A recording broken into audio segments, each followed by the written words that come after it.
Okay. Hello, everyone. Sorry for the delay. Just last minute, I broke a cup. I had to clean it.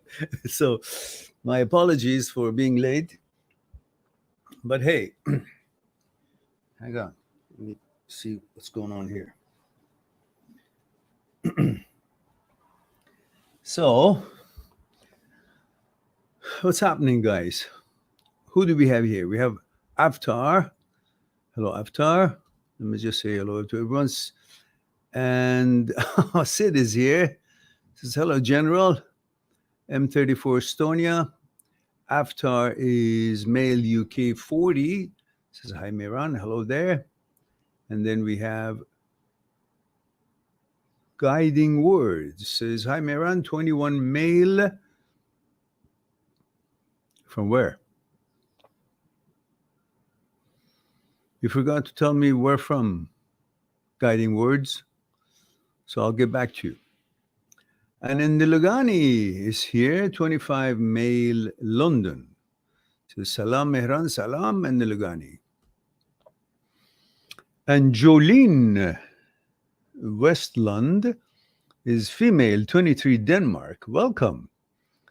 And says, hello, Mehran, I have a problem. Okay. Me too, Jolene. I have a problem too. But my problem is my tea is too hot. So we'll solve it together. Just give me a few minutes. I'll get to you shortly. And we have Jobly or Jabali. Says male, Spain. Oh, okay. So it says 33. Says, hi, Mr. Meram. You changed my name. Says, I hope you're having a great day. Thank you very much. So wish the same for you. I'll be right back with you. Oh, you have a book written here. It's so... Remember, guys, I do have a site that you can make an appointment for Skype consultation, as we can't solve everything here because this is only for short chats. I try to accommodate everybody, but whether it can go deep enough or not, that's something that we cannot do it on these live streams. So if you need to talk to me, you can go on my site, mindthatseekstruth.com, mindthatseekstruth.com.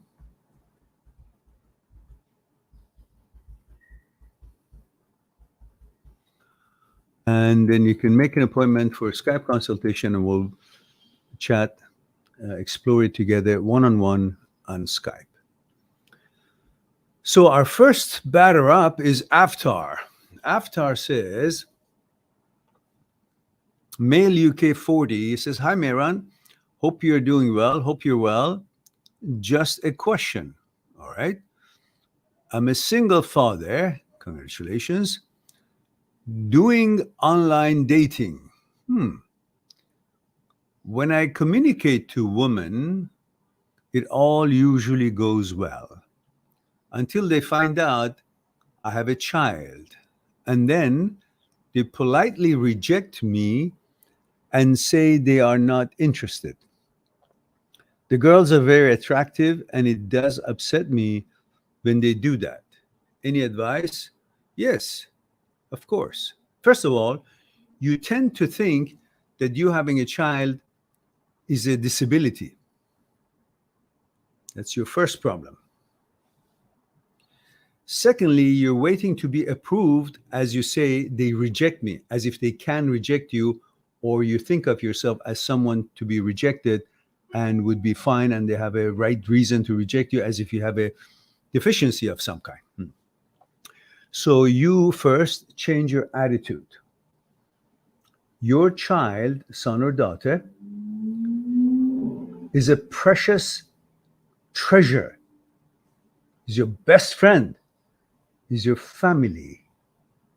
That has the most priority. 2, it's a plus. You change your parameter. You're not there to be accepted and see who will allow you, accept you to have a child, as if you have a problem or a disease. Instead, you would make sure in your head that you are looking for a woman who is compassionate, loves children, and wants to prove to you that she's the right girlfriend for you because she's very good with children. So what you do, you go there to qualify them, not to be qualified based on the fact that, oh, I have a child. How do I hide it? You don't hide it. You come right out of the gate, and when the conversation is going fine, he says, "But there's a little problem," you say. And she says, "What's the problem?" So, "I don't think you and I can match because I'm in a different stage of life, and I want a woman who can be mature enough to understand the responsibilities and love of life by being able to bond well with children. I have a son that is the apple of my eye, or I have a daughter that is the apple of my eye. And unless my to-be girlfriend is mature enough, I don't think it'll work. And I'm not sure if you are good with children. Not that you accept me having a child." So in other words, you simply bring about the topic of having a child is a plus, and I want somebody who can appreciate this. Not that I want somebody who can tolerate this.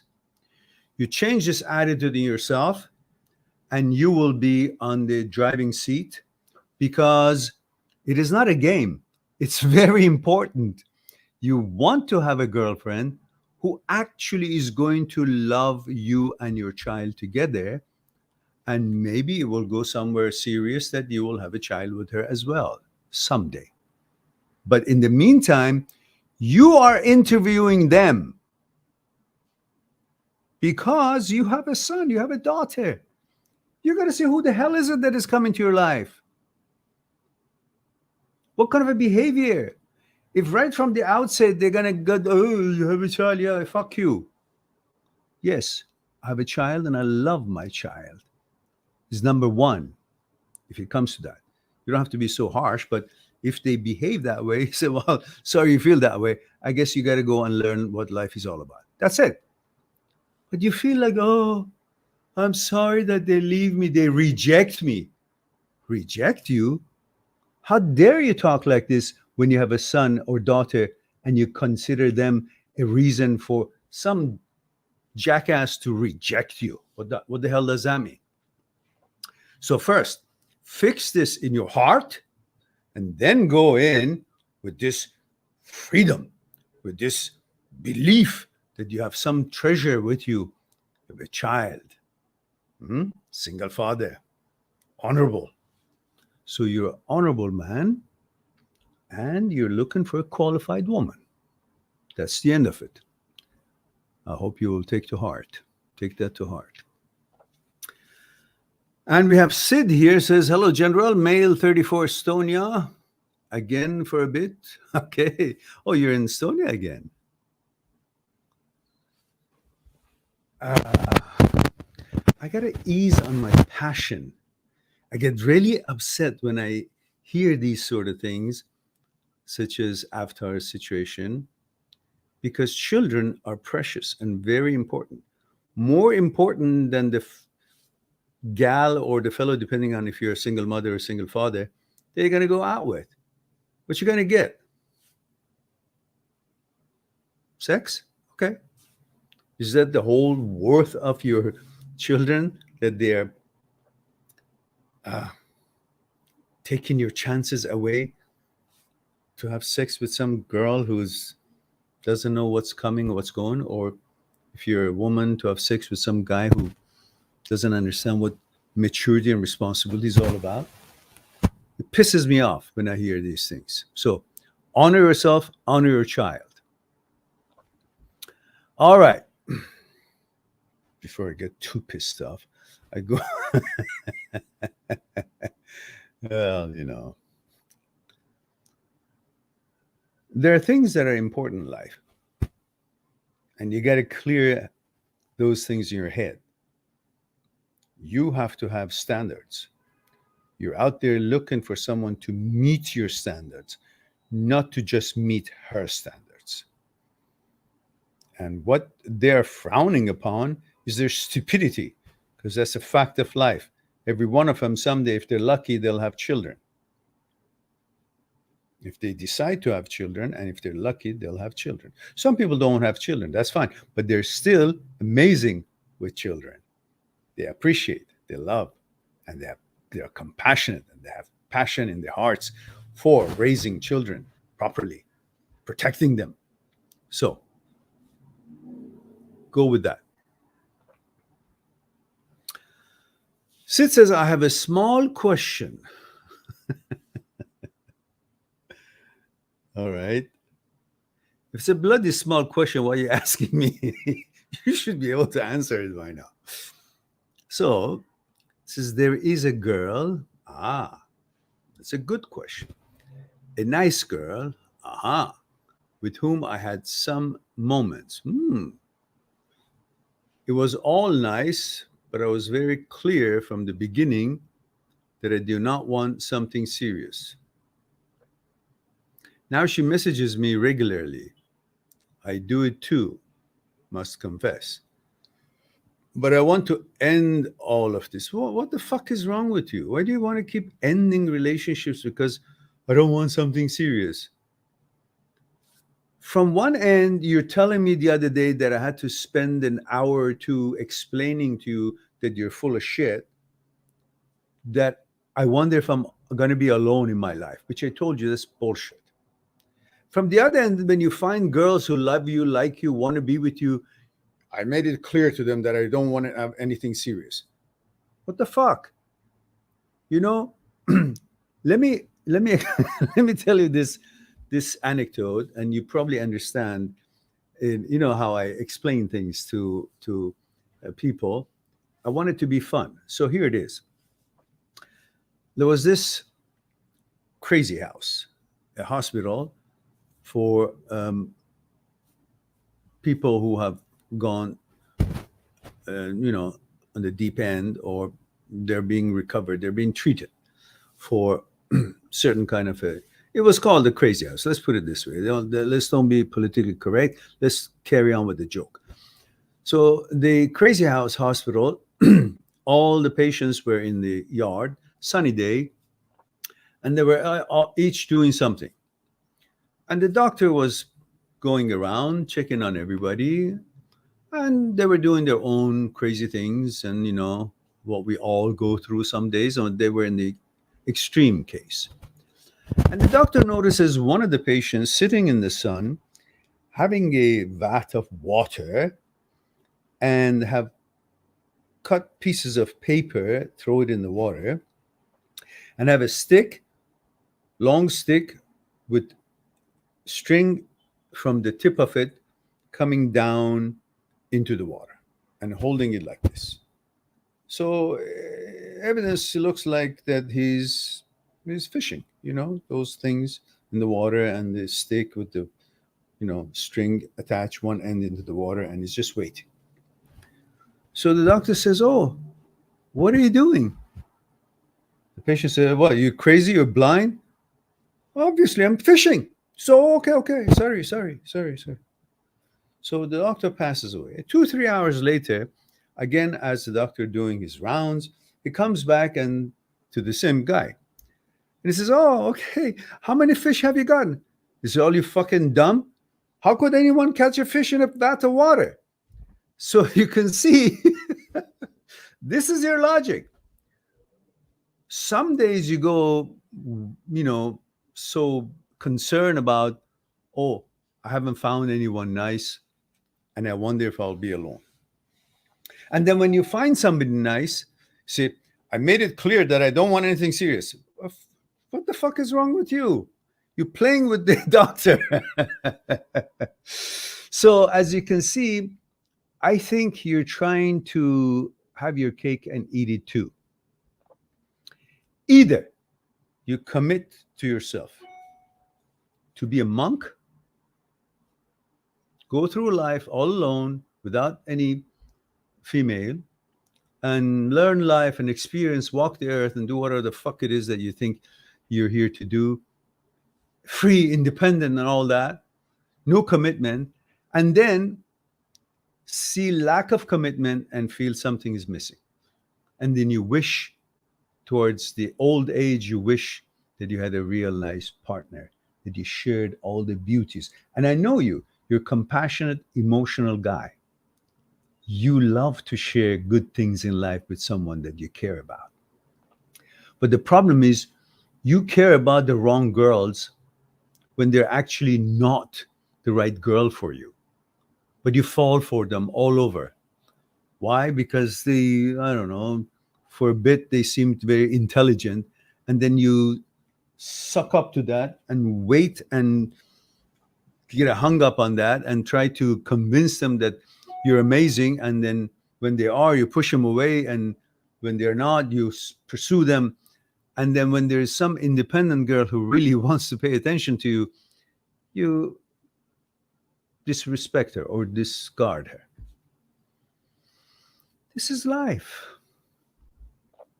What are you afraid of? She likes you. Like her back. What do you think is going to happen? She's going to cut your throat? What? You're going to be involved. You like each other. Then if things don't work out, you separate. If it works out, you continue. But why is it that you think, "Oh, because it may not work out, I'm better cut it away right off the beginning and don't let it even stem"? Or because there could be others that could be better for me. How greedy can you be? If she fits the bill, meets most of your expectations, cherish her. Love her. Give her the chance. Give yourself a chance to see where it goes. You cannot expect a notion of perfection come to you, says, "I am the one you've been waiting for." Of course, not in this voice, it's a feminine voice. "I'm the one you've been waiting for." So you need to understand there's never going to be a magical message coming to you from a girl that you meet that says, "I am the one you've been waiting for, and I am perfect. I am smart, intelligent, and hit you in the head, but love you the most. I will be loyal to you, but I'll make you follow me and worry about if I'm going to cheat on you." I mean, who are you really looking for? First, you got to figure that out and understand that you're capable of taking some calculated risks and be able to put out your heart and risk it. You're so afraid of being hurt that you don't even want to play the game. You can never play soccer if you think that, oh, nobody should tackle me or anything, but I love the game. It won't work. You may get hit, you may fall, and whatever else. So I hope you got the message. So, in other words, just enjoy your life and cherish her attention to you because it's worth millions. The rest of it is bullshit. If it didn't work out, okay, then you say bye-bye. But if it's working out, she pays attention to you, what's wrong with you? Love her, like her. Give yourself a chance. Life is short. You know, there was this man,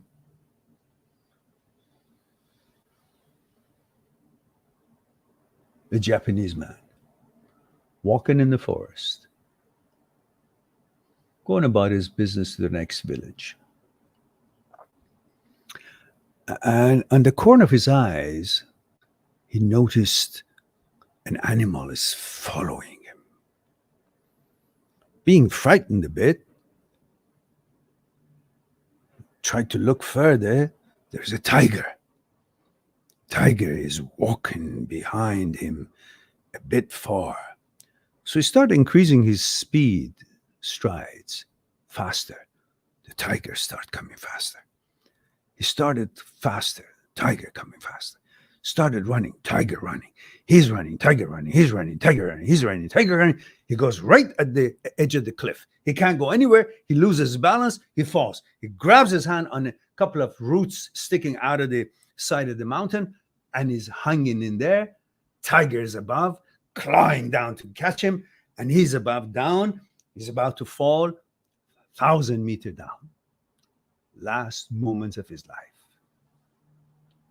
Right beside where he was catching, he had caught the roots of a tree hanging out, holding him up. There was a bushel of a strawberry, a couple of red, delicious-looking, ripe strawberries. Tiger is flying, down is about to fall. He's holding with one hand, doesn't know what to do. All that moment, he did the only thing that was right for him to do. He took the strawberry, put it in his mouth, and said, Life is short. Moments of strawberries come and pass. You see the strawberry?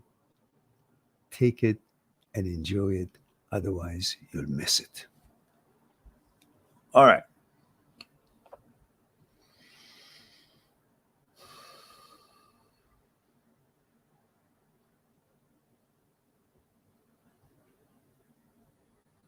Yeah. How do I end all this without hurting it? It's not about hurting. You're hurting yourself.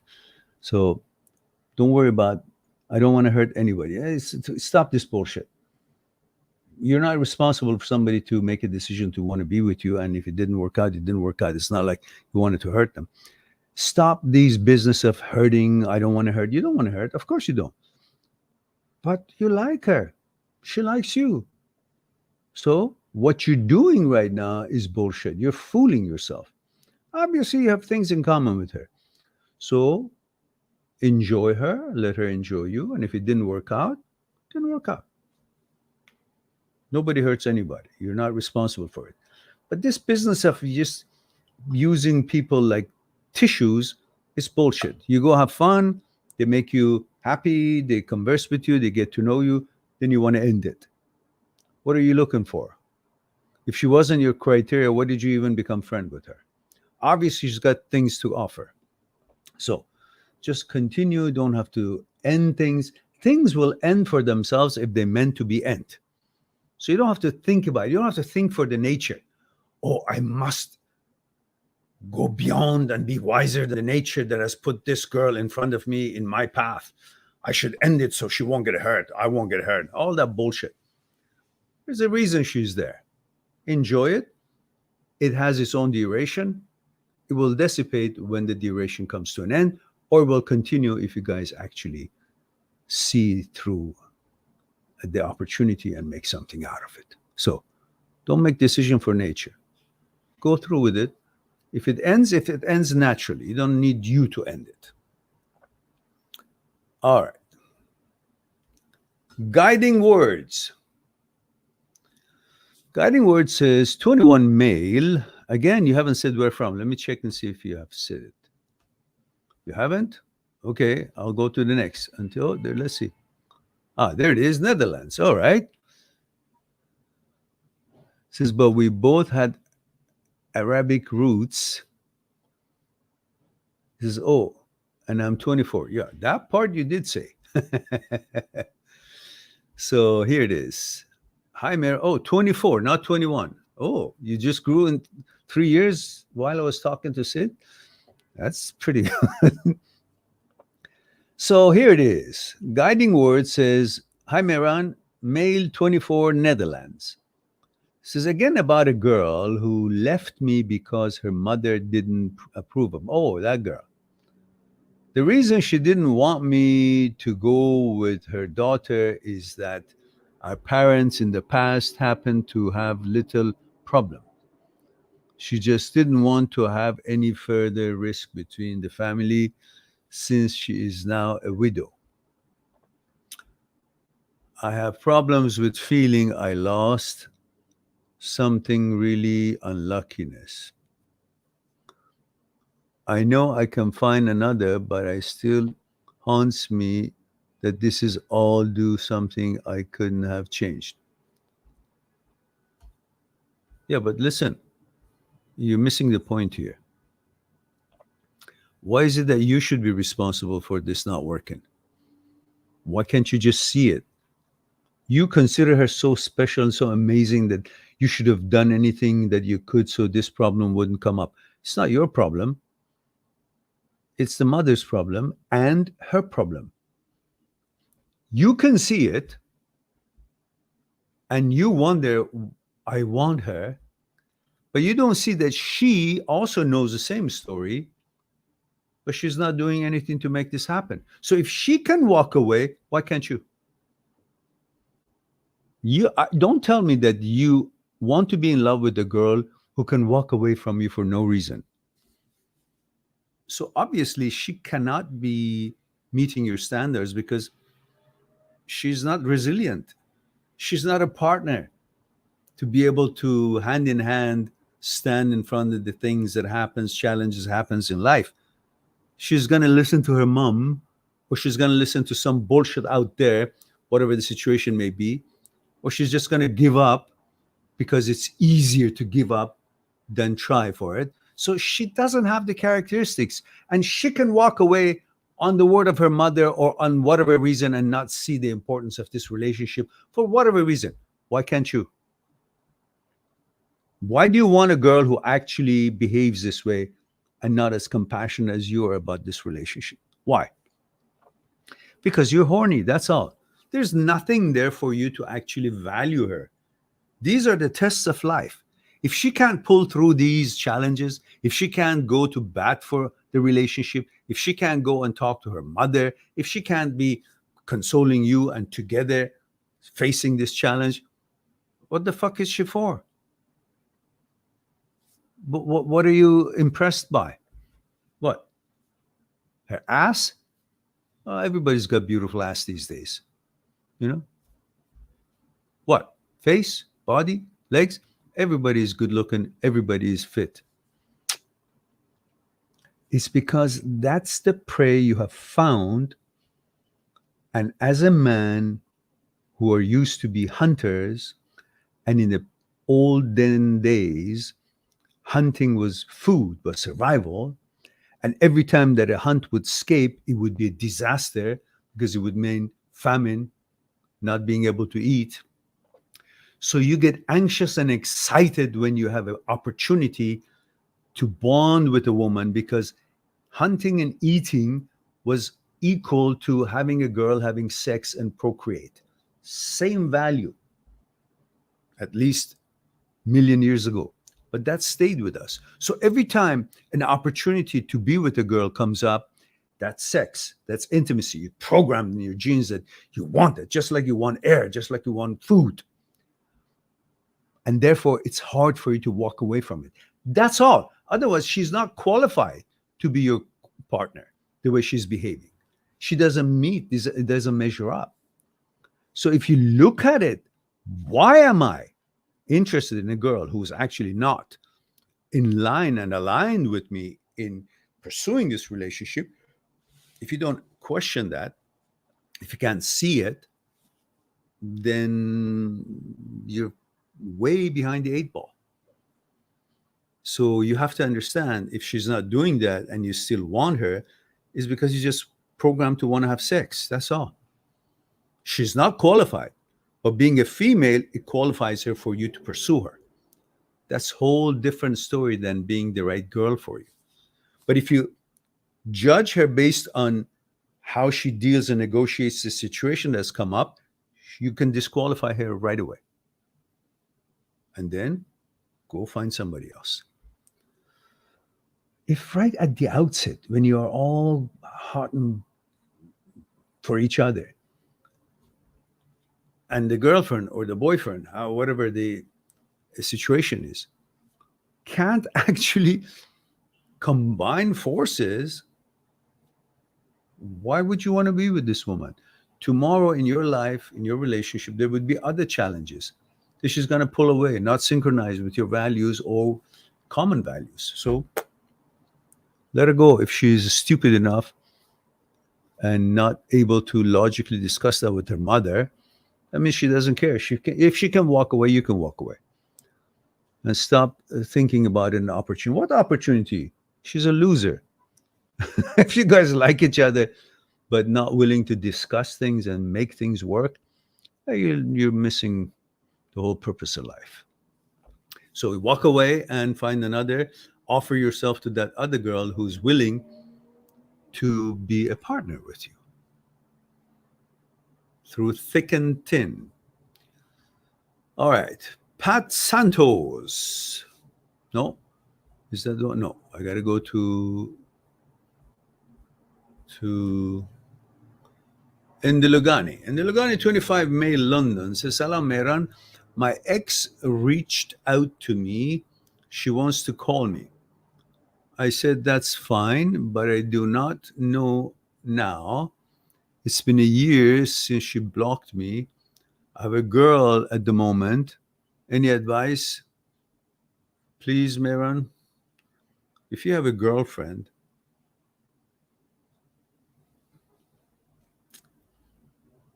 you should make up your mind before you talk to the ex. You should make up your mind that even if she wants to come back, do I want her or do I not want her? Your present girlfriend is a good girlfriend, isn't she? Otherwise, you wouldn't be with her. She hasn't done any harm to you. This one had a chance, was arrogant enough to block you. I don't know what this fucking blocking is all about. It's a way of wielding power and domination and bullshit. It's disrespectful. You can discontinue friendship and unsubscribe, so to speak, but blocking is an insult when no one has done any harm. So she's done that. I don't know how old your ex is, and you're 25. I suggest you stay with the present girlfriend and talk to her, see what she wants to say, but don't fall for her voice or remembering all the good things. Remember all the shit that she has done and all the hardship she put you through. So that you talk to her just to see as a courtesy, but you're not going to be talking to her because you want to consider if you take her back or not. No, you won't. And don't let her move into your skin. All right. Obviously, she's gone somewhere else here and there, not successful. Now she wants to come back to you until she finds something else. She already proven to she can't be loyal to the relationship. So therefore, why do you want to try again? Well, how many times are you going to be fooled? So stay with your present girlfriend. And if neither one worked, then you look for the third one. Okay, Jolene, female, 23, Denmark, says, hello, Meron. Hello, Jolene. And says, I have a problem with extreme procrastination. and difficulty making decisions in the moment. I have a lots of OCD when it comes to cleaning and things being perfect. Yeah, I understand. This makes me not take action when I need to, and my mind is all over the place. I cannot really focus on one task at a time. How can I help fix this? Jolene, you need to make an appointment with me. This is not going to be done here. It's not a 5 minute discussion. We got to go to the roots. We got to talk about everything that we could, and I got to help you to see it and bring yourself out in the logic that needs to be understood, and also need to be understood what's happening in the brain, in the psyche, the movement of the psyche, and also in the conditionings that you're actually been inflicting on your brain, turning it into this mechanical reactions, and have turned your thoughts into belief. The problem with us is that brain is a thought manufacturing plant. Most of it, if not all, is irrelevant to us, as brain and us are separate. We have to understand that. And there are examples and scientific backing to prove this, that brain is not you, you're not the brain, and it's a separate system. But then at the same time, you got to learn what you're doing every time you do the compulsion to obsession, and what other circles in the brain is touching. In a striatum, we have reward finding center, goal finding center, reward center, habit center, and every one of them are connected. So we're going to discuss and explore all these, and then we understand what is happening in there. Then by understanding it, we'll take steps to come out of it. I've been there, so I know what I'm talking about. And then plus the research and the scientific research and philosophical research, we'll explore it together. Should you be able to make an appointment, go on my site, make an appointment. At the beginning, we'll maybe need a few appointments at least. But when you make a 1 hour appointment, I'll give you another hour. So initially we'll have 2 hours for one, and then we'll explore it together, one-on-one on Skype. And Jubli says, male, Spain, 33. Matador is here. Says, hi, Mr. Meram. All right. Thank you. Says, I hope you are having a great day. It's sunny. And I had a good workout last night at the gym. I feel good. And I'll go for a walk by the ocean later. Hopefully it will be a good day. We got to focus on little things in life to make it a good day. If you want to wait for big things to happen to consider it a good day, it may be years before that big thing happens. So what we can do in the short life that we have, maybe we can be happy with a cup of tea,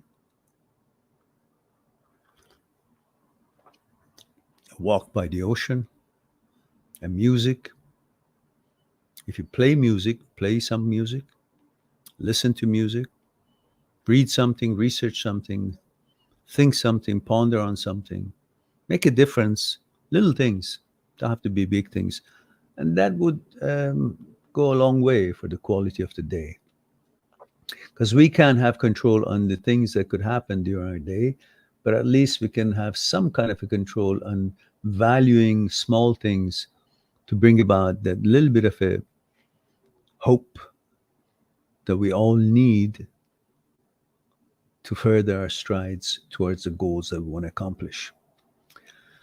And so he says, I have a question. Perhaps you can set me on the right path. Okay. Says, I had a relationship for 8 years. That means you were 35 years old, 25 years old when you started it. How old was she then?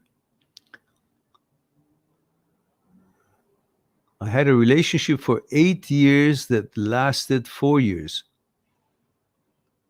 Excuse me? What the hell is that?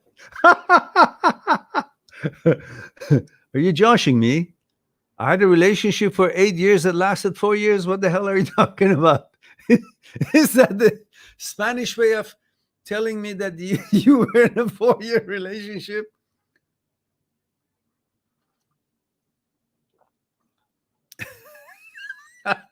Well, it's a big, I guess I'm stuck on the first sentence. How can I help this man who thinks he had a relationship for 8 years that lasted 4 years? Was math your major in university? Says she was a really good girl. Oh, magical. If you can turn an 8 year relationship to 4 years, it must be magical, girl. Says even though we had our ups and downs and was very annoying frequently.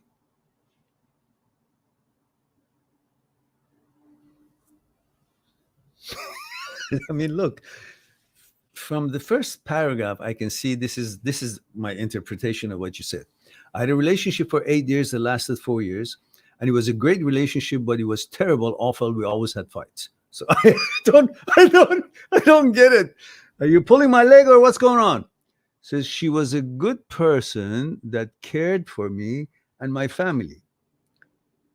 I paid her badly. Was she a maid or what? Why you paid her? Is it? Are we having a language problem, language challenge here? Is it the English, or are you actually pulling my leg?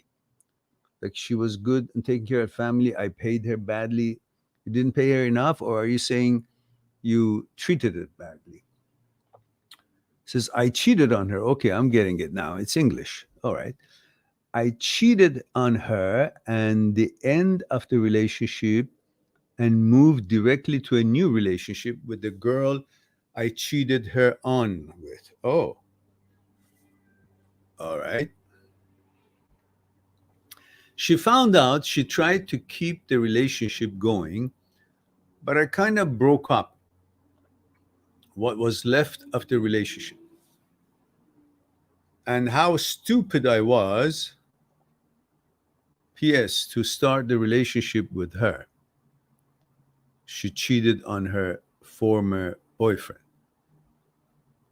So she cheated on her boyfriend to be with you, and then it was 8 year relationship that lasted 4 years, and then you cheated on her, and you have a new girlfriend, which is the one that you cheated on your previous one. Okay. And she cheated on what? Relationship with her. She cheated on her former boyfriend. Okay. I know. So toxic times of my life that I now regret. Well, none of us are as Aristotle or Socrates. We make mistakes. I mean, what do you think? I mean, you can always easy to know that you made a mistake once you already made the mistake and realize it's a mistake. But the key and the art is to know it's a mistake before you make it. And that means a severe sense of responsibility towards your values and what you think is right or not right for you. If you have those principles set and you stick with it and you evaluate every decision that you want to make based on those values, then you have a good chance that you make a decision that is not going to end up being mistake all the time or so often. But if you don't evaluate the decision you're about to make against your core principles, your values that you hold in your wise advocate, as Dr. Schwartz called it, and or your gatekeeper, as Dr. Phillipson calls it, or your super consciousness, as I call it, if you don't have values, set principles in such sacred values that you keep protected and you guide your life based on those values, if you don't measure your decisions about to be made against those values, there's a chance that you may regret. But if you do, there's a chance that you will not regret because you've already thought it through methodically based on your values. So you won't feel that you have come short on that. You've done your best. And beyond that, we are not really capable of that kind of a wisdom, unless again you're Socrates or Aristotle, of some kind of a wizard. So it says, everyone tells me to let her keep going with her life. I understand so I know so toxic times of my life that I know I regret. Okay. Everyone tells me to let her keep going with her life, that there is no need to remind her what happened after all these years. I don't understand. Are you still with her? Or with the new girlfriend? Which one are you talking about? Everyone tells you to let who keep going with her life. There is no need to remind her what happened after all these years. You mean the new girlfriend? You don't want to remind her that she cheated on her boyfriend to be with you, or the old girlfriend that you cheated on and moved on. You don't want to remind her that she cheated on her boyfriend to be with you. I don't understand what's going on. Says, or what happened after all these years. But I know I affected her deeply. I can't stand the idea of damaging her. Who? Which one? Give me names. You got two girls going in the conversation, and I'm kind of not sure.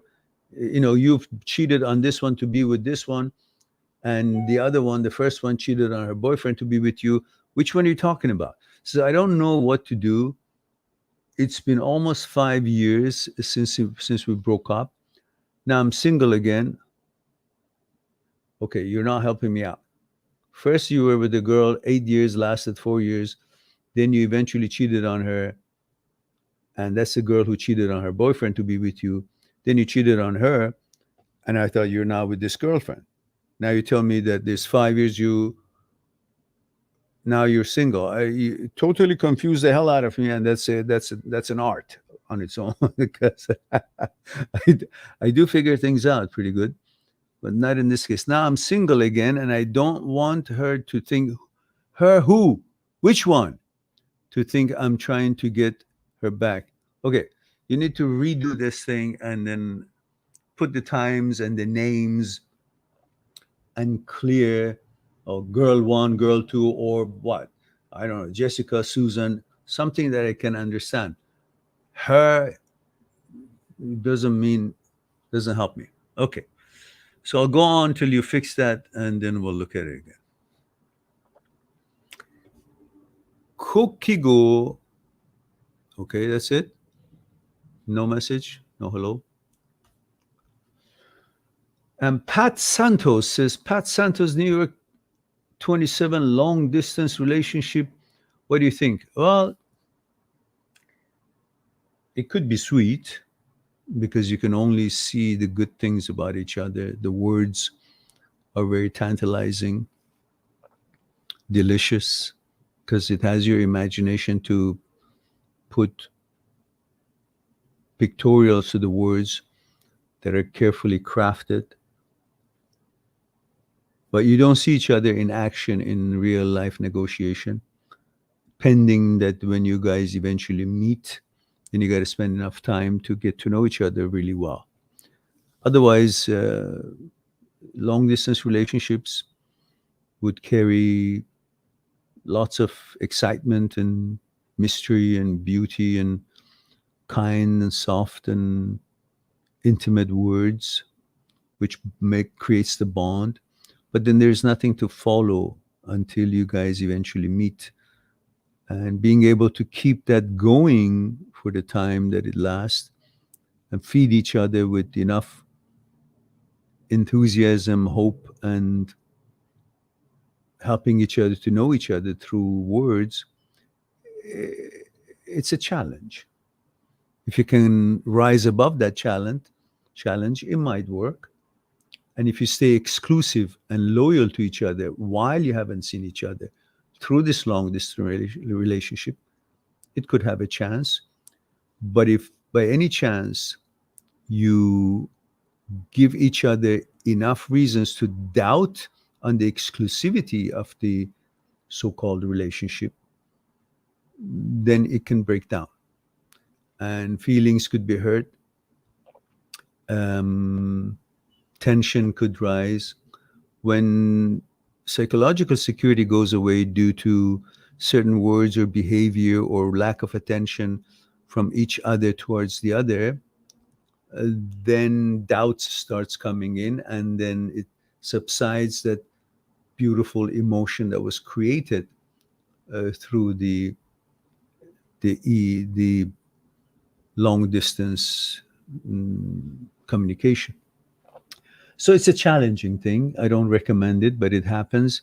Well, you'll do your best and see where it goes, and if it comes to fruition. But loyalty and assurance of being for each other, at least until you guys have a chance to meet, is very important role, plays an important role in keeping this momentum going.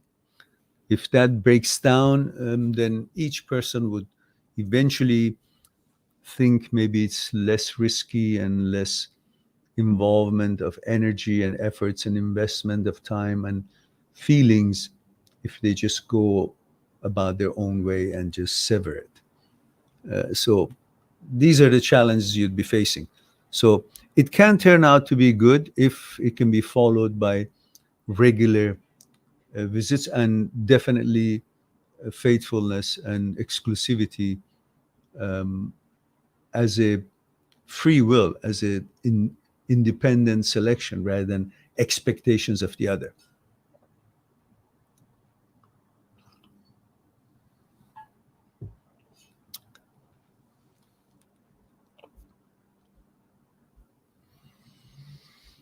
And Kuro says, "Oh, thanks God, I made it." Made it where, Kuro? To be here. Welcome. Undead Nerd. Remember, guys, I need to know age, gender, where you're tuning in from. Otherwise, I'll go to the next. Undead Nerd says, "I expect these thoughts are in my head and I have no control over it." Yeah, nobody does. So don't worry about them. They're like birds flying in the air. You have no control on them, but you can see them. But just because you see them, that doesn't mean they belong to you. They're yours, or they're going where you want to go. No, you just see them. You just observe that they're birds in the air. That's how brain works and how thoughts are. Thoughts are there, but they're not yours. You just be able to visibly, visualize or see them or be aware of them, become aware of them. But they've got no bearing on you. And that's what you should understand. They're birds flying, and you have the capability of seeing. But what you see doesn't mean that you had anything to do with its creation or anything to do where it wants to go, its intention, or you're one with its in line with its values. No, the bird is going. It eats worms, you don't. It shits on the air, you don't. It just, you can see it, but that doesn't mean you are it, or it is you, or it's pertaining you. That's the easiest way of understanding intrusive thoughts. And that you're not the brain, and brain is not you. All right. So we go to, and by the way, you still owe me to tell me age, gender, where you're tuning in from, Undead Nerd. Sid says, "It's a beautiful story and I love it, and I do get your point completely. It is just that with this one does not feel right. Just because I get attention from her does not equal compatibility." But you said she's a nice girl, and you write back. Obviously, there's compatibility. What compatibility? How many people really get together as perfectly compatible, then they get divorced? How come? What happens? Because we change. Unless we actually have a intentional intention, unless we are intentionally focusing on finding things in common and compromise and become compatible more and more and bond on consciousness level, share the contents of our consciousness, the conditionings we receive in consciousness, and try to compromise and become as close as we can, we may actually deviate from the person that we thought we were fully compatible. So how many people, I mean, people get married because they think they're compatible. Otherwise, they're not crazy, right? But they still divorced. So what happened? They were compatible. They got married because we dynamically change in our consciousness. So if you think, oh, she's not compatible, what does compatible mean? Who is compatible? Nobody is compatible. They just try to understand each other. You cannot expect people to be compatible because all the conditionings, contents of the consciousness is different in every individual, even if you grew up in the same building, the same house. So this business of, oh, I'm looking for someone who's totally compatible. There's no such thing. I'm not saying get involved with someone who's got nothing compatible with you and values are different right from the outset. No, but I'm saying is there is no such thing as perfectly compatible. It's bullshit. You need to constantly dynamically adjust and learn and want to be compatible by allowing each other to express and then together logically figure out which is the best path, and you choose that together. It's not like she and you are compatible, perfectly think the same way, and that's the way, only way two people should get together. No, it means they're different, as conflicts and divisions are normal and natural state of our being because the contents of our consciousness have been conditioned differently in all cases.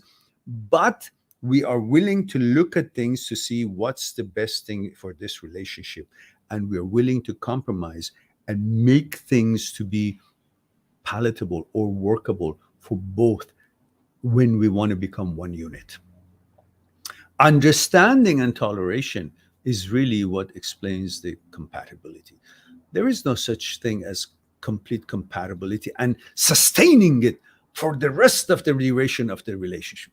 If that was the case, then people who get married, which they would get married because they seem to be compatible, they would stay forever. But they're all divorced 4 years later, 3 years, 5, 7 years, 10 years, 20 years, because we change. Just as that happens, also the people who are not compatible fully, nobody is, also have a chance to find things that are compatible among their incompatibilities.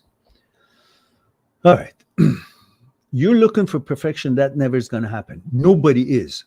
You will never find a partner that you would consider perfect because every individual consciousness is being conditioned differently in the content. Yours and hers. So there's no such thing as perfect compatibility. Understanding and working together is possible, but finding someone who's exactly like you is, well, go look in the mirror. That's all.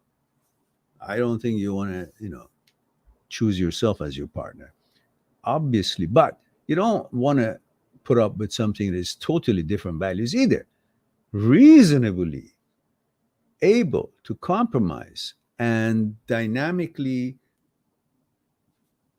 modify yourselves to logically choose what's best for that path that you're both on, that will give you a chance for the relationship. Otherwise, you're looking for someone to come along and says, oh, I'm exactly like you, only female.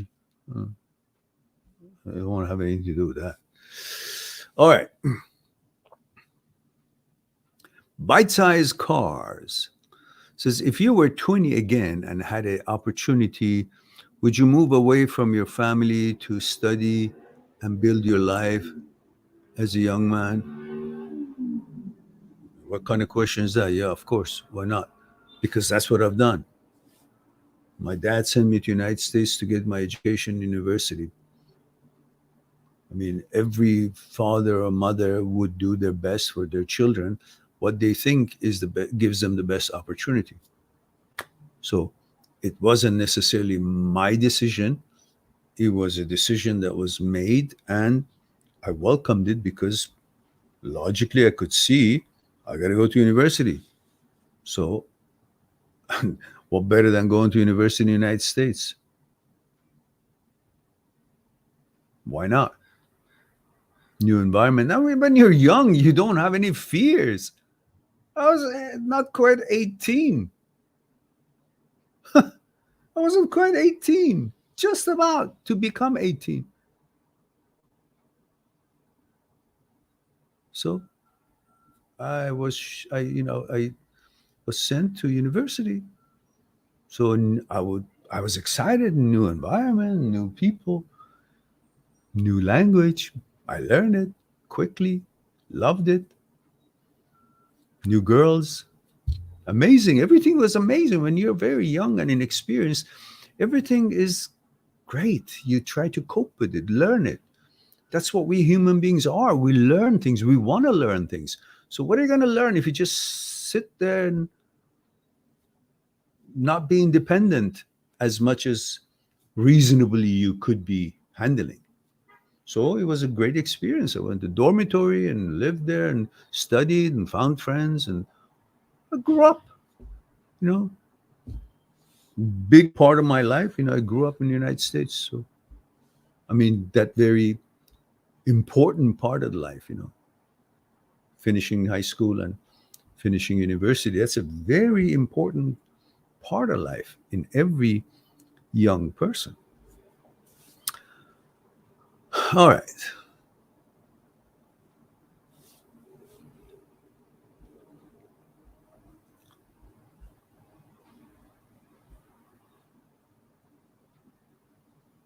So we have Rahul here. It says, "Hi, sir, 34 male India." Hello, Rahul. How is everything? Is connecting with you after a long time. Yeah, I know. Says, wife still at her home and not returned back yet to my place. I'm also stopped calling her as I'm getting upset every time. Yeah. Lost my confidence. Why should you lose your confidence? And it's still unstable. It's been almost 1 year now. She's saying to join at her place, but I don't agree to. Well, then stick to your gun. She's being unreasonable. She wants to live with her parents, I guess, and she doesn't want to be, I guess, subservient to a new family. I guess I'm not sure, but I'm guessing because I think it's traditionally when a girl gets married, girl now becomes kind of a subservient to the new family's mother and father, cleans and works and all that. In my opinion, is a bit of an unreasonable choice and a torture, and takes away the independence of the woman. And what kind of a life is this?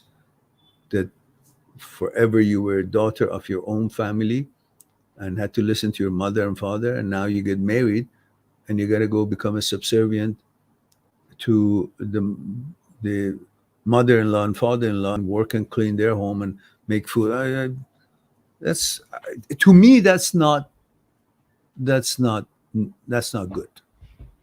A woman wants to be a woman on her own, the queen of her own home, and to live with her husband and make decisions together and have their own relationship set based on whatever is workable for them. So I think that is the problem from the far. I don't know enough information what's going on, and the mistakes that you made that you told me about. Okay, it was once, and you apologized for it, and she still doesn't want to go. That's not the real issue. I don't think the real issue could be what I just mentioned. Again, I don't know enough about the detail of it. So you may want to consider putting your anger aside, and if you really want that relationship, talk to her. And if she's getting all that attitude, then you got to make a decision what you're going to do, in or out. This is bullshit. She's in another town for a year, and you don't want to leave your family and your job, and she doesn't want to leave her family or job. Why did she get married? Well, yeah, you made a mistake. I agree. You did what you shouldn't have done, but you've already apologized for it. And somehow she's using it to be an excuse for not returning. But I think the real reason for her not returning is not that you haven't apologized or she hasn't forgiven you or whatever.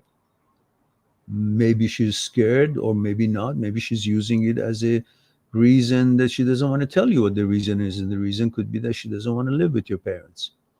She wants to be loved rather than looked down upon. I don't know how the situation is, but correct me if I'm wrong because I don't know what's going on there.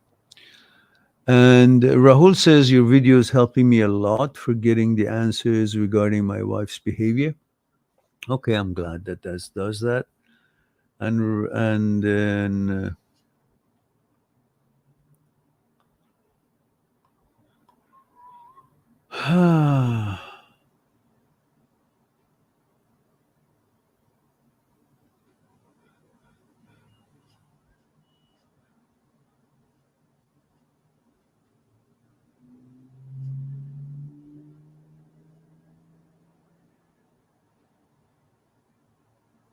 okay, so I guess I jumped over a few people by mistake. Explore with Alex as well. The moment of strawberry, amazing. Thank you for that, Mara. You're quite welcome. Don't forget, I need age, gender, where are you tuning in from? God damn it, where you guys' heads are. And Charles, DC, says male 34 Belgium. Oh, then it's Charles. Charles DC says male 34 Belgium. Comment ça va aujourd'hui? Says bonsoir, bonsoir monsieur. Ça va? Says I've met a young woman. Ah, congratulations. Always good to meet a young woman of 24 years old. Who has a child of 4 years. Ooh, okay. We were casually dating, and her anxiety led to her to stop everything we built in the last 7 months. Part 2. And Charles says she blamed to be responsible of her sadness and that she carried, un moment s'il vous plaît,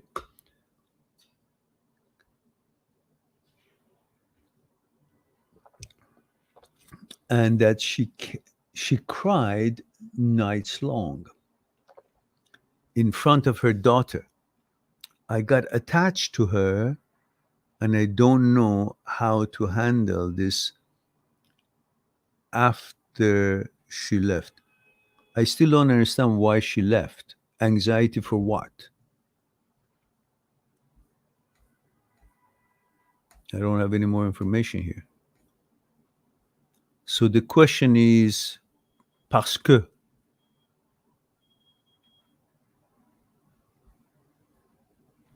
You didn't tell me why she left. Do you know? She cried in front of her daughter or her son, whatever, her child daughter. I got attached to her, yeah, naturally. But what's the problem? What is the reason that she left? Anxiety for what? Charles, you might want to make an appointment with me on my site, mind@6truth.com.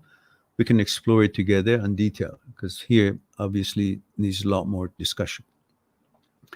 Mirko, 29 male UK, say, hi Meran. Every time I start working on something, I lose motivation because I think of how I can learn it faster to make money.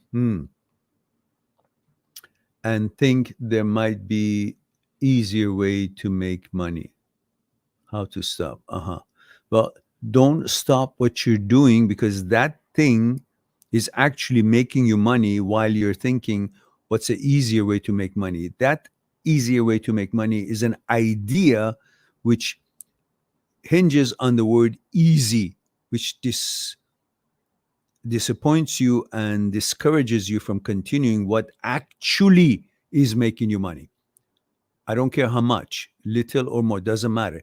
But it is a work you're doing that is making you real money, versus the idea of, oh, I should stop this and think about something that makes money easier. But that I should stop. This stops the money making to begin with. And until you find what can be made easier, you're making no money. So that what makes money easier is equal zero, making zero money in reality. So you continue what you're doing and do make the little money that you're making until you come across something that you can see, oh yeah, that makes money easier. Then you quit that and you go to that one. But before that, you don't quit something that is actually making some money to go to something that is non-existence. It makes no money, but it's an idea. Of course, it's a good idea. It's like saying, it's facetious, but it's supposed to be funny. But I'm saying it to deliver something. It's like saying,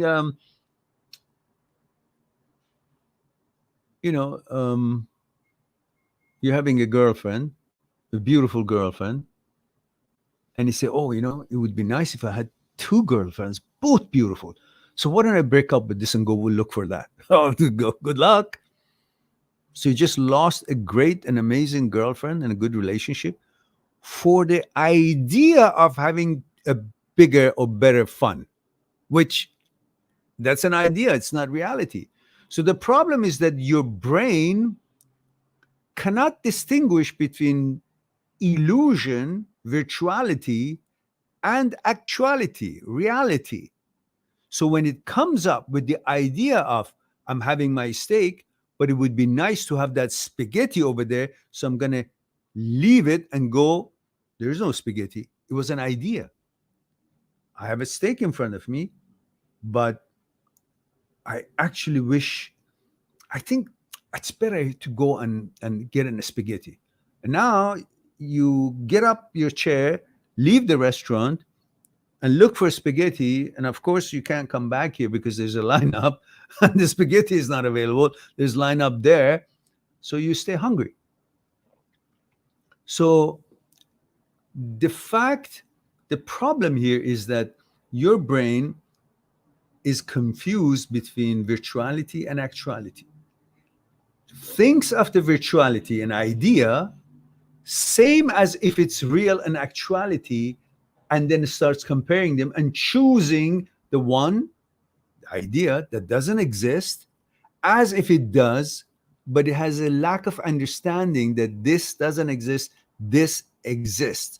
So always better to choose the existence of something that is positive and beneficial versus something that is maybe possibly more fun or more elaborate, but doesn't even exist as an idea.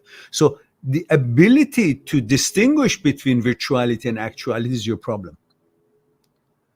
So you come down to earth, stay with the moment, in the present moment, rather than pie in the sky and virtuality, and focus in mindful exercises, which would mean you are one with your efforts. Only efforts are real. Everything else is not real. Neither the past nor the future, and efforts only happen in the now, in the present moment. So if you really want to know what's real and actual, see if your effort can be applied to that moment and it's resulting in that actuality and that fruition, that product or that outcome. That's the one you choose. The ideas are all bullshit. Until they actually come to be an actuality, you just entertain them as, yeah, that would be fun. Thank you. But this is where it puts the bread on my table. So I continue this effort. Whatever you can make effort, I mean, that's real. The idea of I make money easier, you can't make an effort on. You haven't found what it is. So there's nobody who's hired you or no opportunity for you to do whatever it is to turn it into a product and a profit. So if you can't make effort on the idea at the moment, that means that is just an illusion. And if you can distinguish between illusion, virtuality, and actuality, then you got it made. Otherwise, you're going to be go round and round and lose everything for the pie in the sky that never exists. So stop believing your thoughts. Focus on the actuality. All right. Bonne chance. And Mirko says 29 male UK. Says every time I start working. Okay. Oh. Oh, okay. Oh, that was you. I thought that was Charles. Okay, I get confused. So many questions. Lucas, 25, France male. Bonjour, monsieur. Oh, bonsoir. Comment ça va ce soir?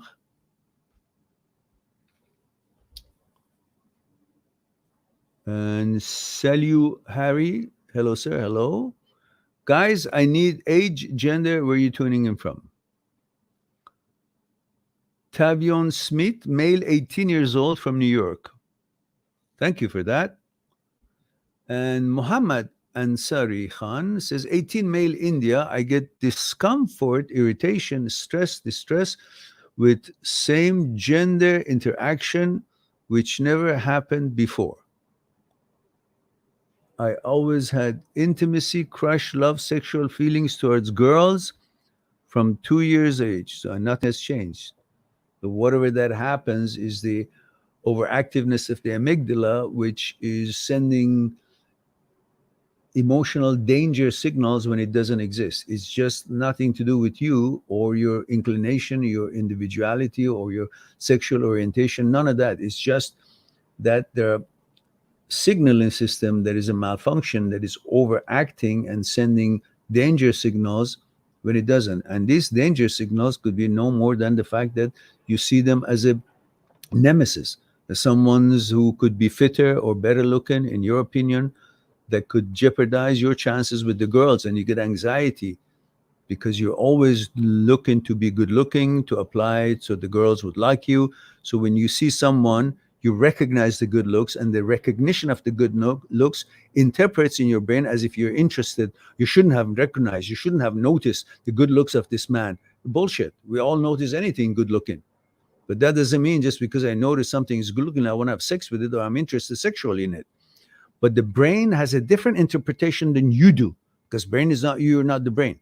Brain's interpretation of life is different than your interpretation of life and your awareness based on the conditioning of your consciousness, your gender, and everything else that you are trying to accomplish in this world. But unfortunately, you get duped to think that what brain interpretation is you and is more important than you. It's not. Brain is not you, you're not the brain. So you got to understand that is a brain interpretation that gives you anxiety, because it looks at it as a sexual thing where you just notice the good looks, and because you're interested to be good looking and look good, so the girls would like you, you notice the good looks, and when you notice them, you interpret it as, oh, I should not have noticed it because that means I'm interested sexually. No, it has nothing to do with that. Because you see them as a competition. You see them as some things that could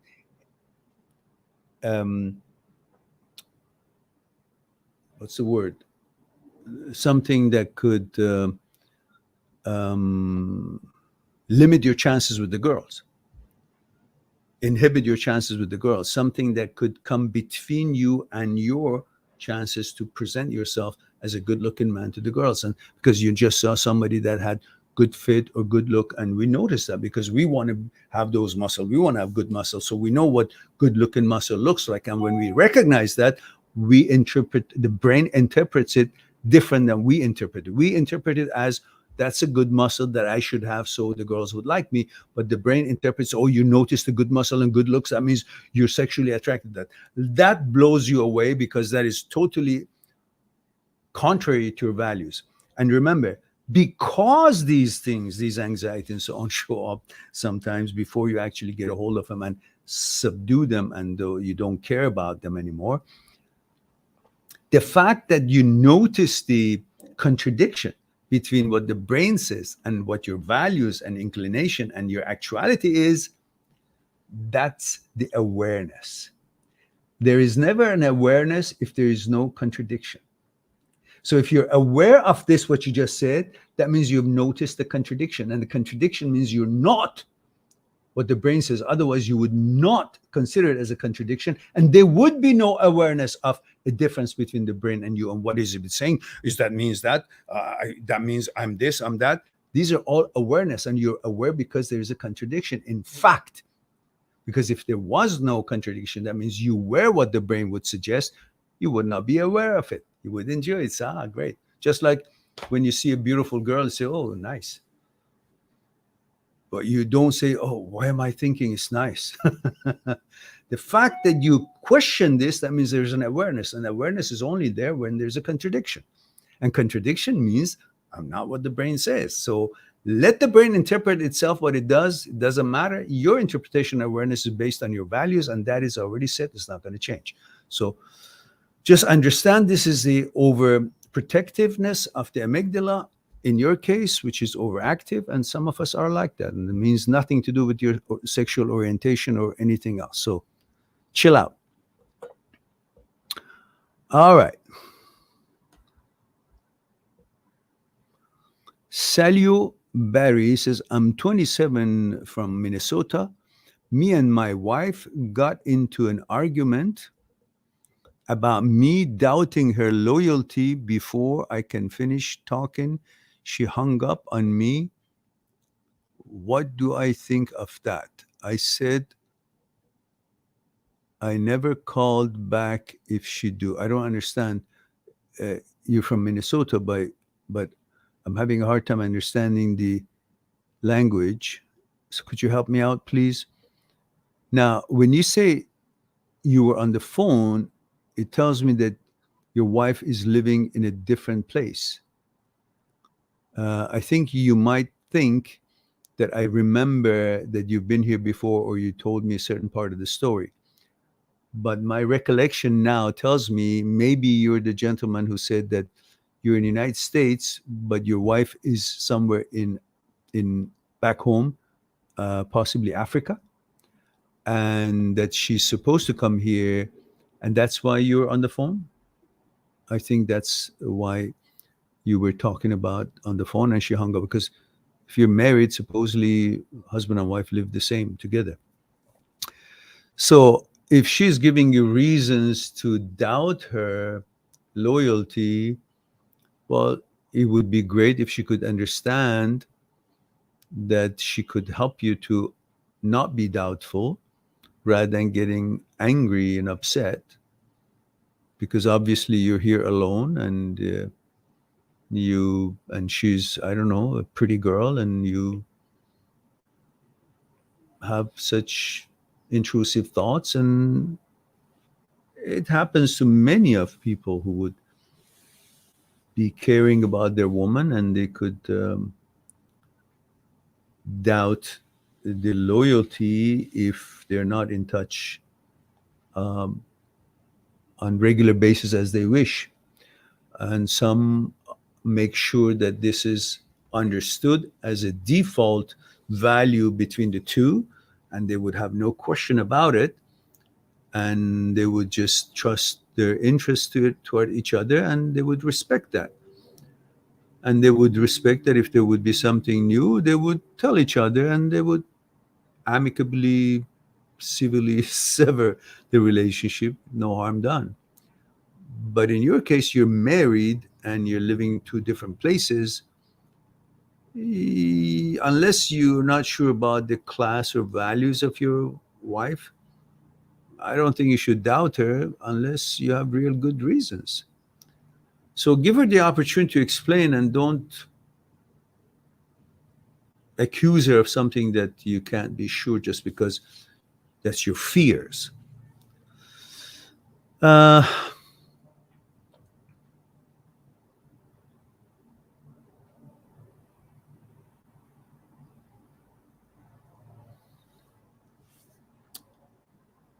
Gokigo says 8 years ago that lasted for his now you say it. 8 years ago.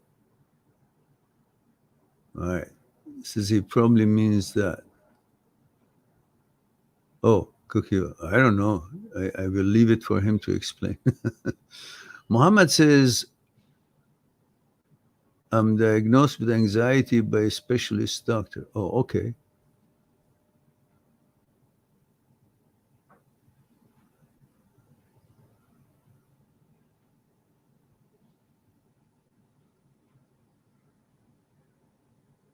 Yeah. Yeah. There you go. Jabli says, yes, 8 years ago lasted 4 years. All right. Okay.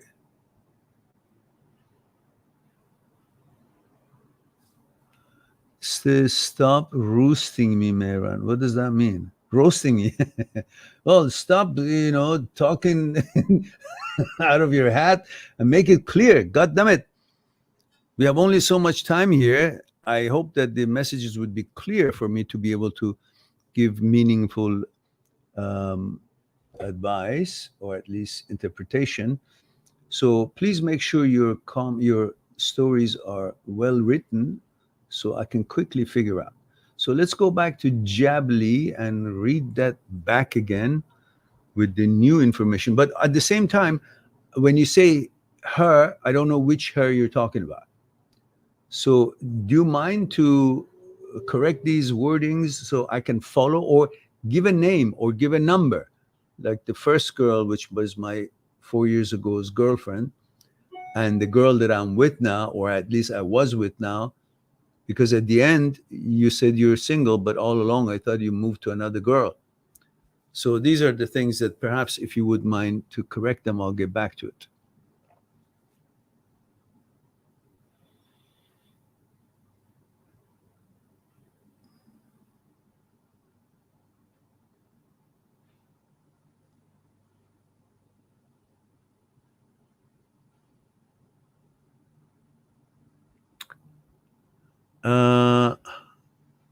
Undead Nerd says, male 16 USA.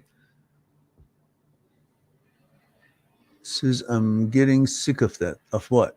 Of being 16? Says, I'm making progress on my OCD. Listen, Undead Nerd, stop being impatient. This OCD is something that you need to learn about it. It's a condition in the psyche that unless you become educated about it, it can eat you up. You need to be smarter than OCD. This bastard is pretty sneaky. And unless you know about how it functions and moves, which I have created enough information for all of you guys in regards to OCD, HOCD, and so on, and you can beat it. You can simply understand it, and the knowledge and understanding of what it is, how it behaves, what are the culprits, and what are the reasons that it does what it does, it frees you. You're freaking out because it interferes with your values, but it cannot change your values. It just gives you the illusion, and you end up believing thoughts, which we've been duped to think that thoughts are you, because brain is you. That's what we've been duped to believe. But once you understand brain is not you, you're not the brain, and therefore what brain manufactures, which are thoughts, can never be you, because the brain itself is not you. So therefore you understand it's an independent way of interpretation and thinking of the brain, and it's irrelevant to you. And then you go on with the other information that is available. I've spent thousands of hours to work and make sure to deliver these things on philosophical point of views, plus the modern sciences point of view through neurosurgery, experiences of the famous neurosurgeons and neuroscientists. And these have been all put here for free for you guys. So bloody hey, just spend enough time and learn them, educate yourself, and free yourself from this bondage of OCD and HOCD and thinking all these things that annoys every single one of you. But you got to be patient. You can't just fight with it. You got to understand there is a crazy part of our brain that is there, and you just need to understand, oh, that's a crazy part, is making a comment. So, okay, you move on. And eventually, by allowing such thoughts to exist rather than trying to fight to shut it up, by allowing the birds to fly in the sky and understand that it's acceptable for birds of all feathers fly, whether together or not, in the sky. It's okay. Let them fly. But doesn't mean just because they're flying in the sky that you can visually see it. It means those birds are yours, or they're carrying your product, or they're pertaining you, or they're going to the same destination you should be going, or they're directing or vectoring your destination or your goals or your intentions. None of that shit. It's birds in the sky. That's it. You just saw it. That's all. You saw it. You have the ability to visibly see it, to witness it. But witnessing something doesn't mean it's you or it's pertaining you, just because you have the ability to sense it or witness it or become aware of it. Just like thoughts show up in the screen of your head doesn't mean because you can see it, you can understand it, the suggestion, the idea, the image, that means it's you. It's not. It's just you have the ability to see these things that flows in the brain, and it's got nothing to do with you, because the brain has the capability of making thoughts out of all these things that exist in the world, and none of those things that exist in the world is necessarily up to you or have anything to do or any relevancy to you. But you think because it showed up in the screen of your head, it must be about you. It's like saying because the birds showed up in the sky and I can see them, it must be my birds, or they're taking my stuff away, or they're going where I should be going. None of that. It's birds. That's it. Leave it. Whew. All right. Okay.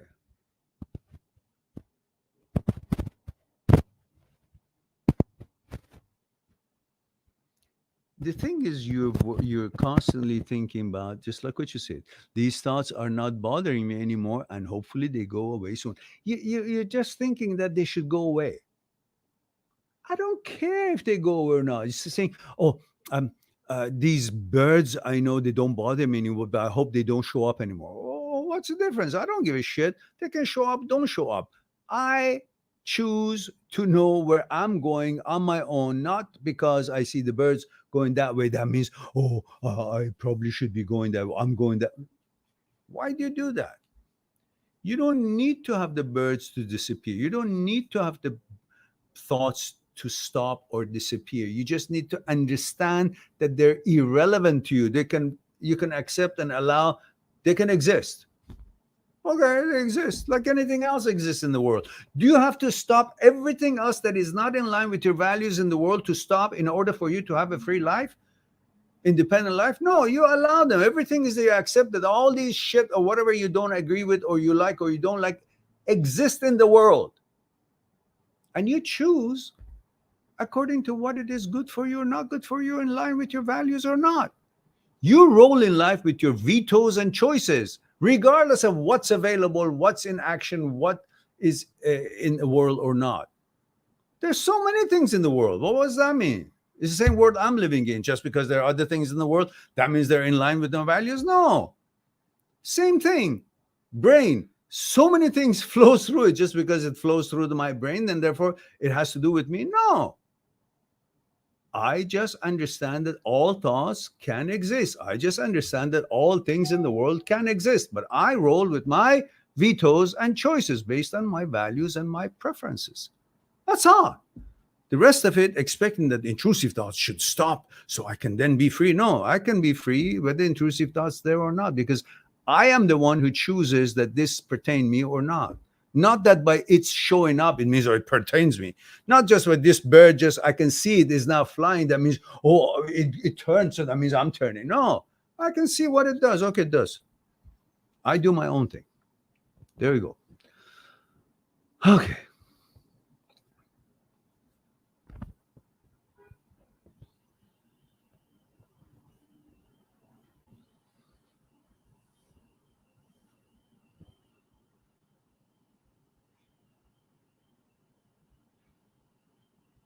Bite-sized car says, if you were, okay, we did that, didn't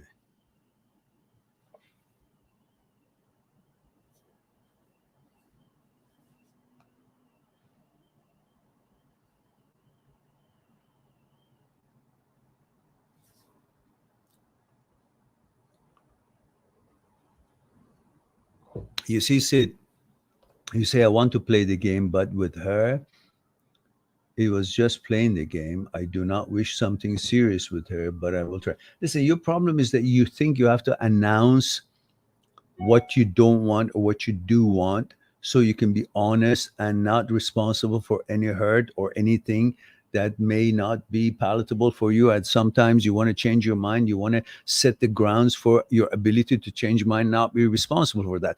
It's like you're fucking being a coward in order to just go through a relationship, and if it didn't work out, didn't work out, but you're worried about, oh, I don't want her to think bad of me because I broke up because I didn't like her 2 years from now. Well, do you like her now or not? You do, then go ahead.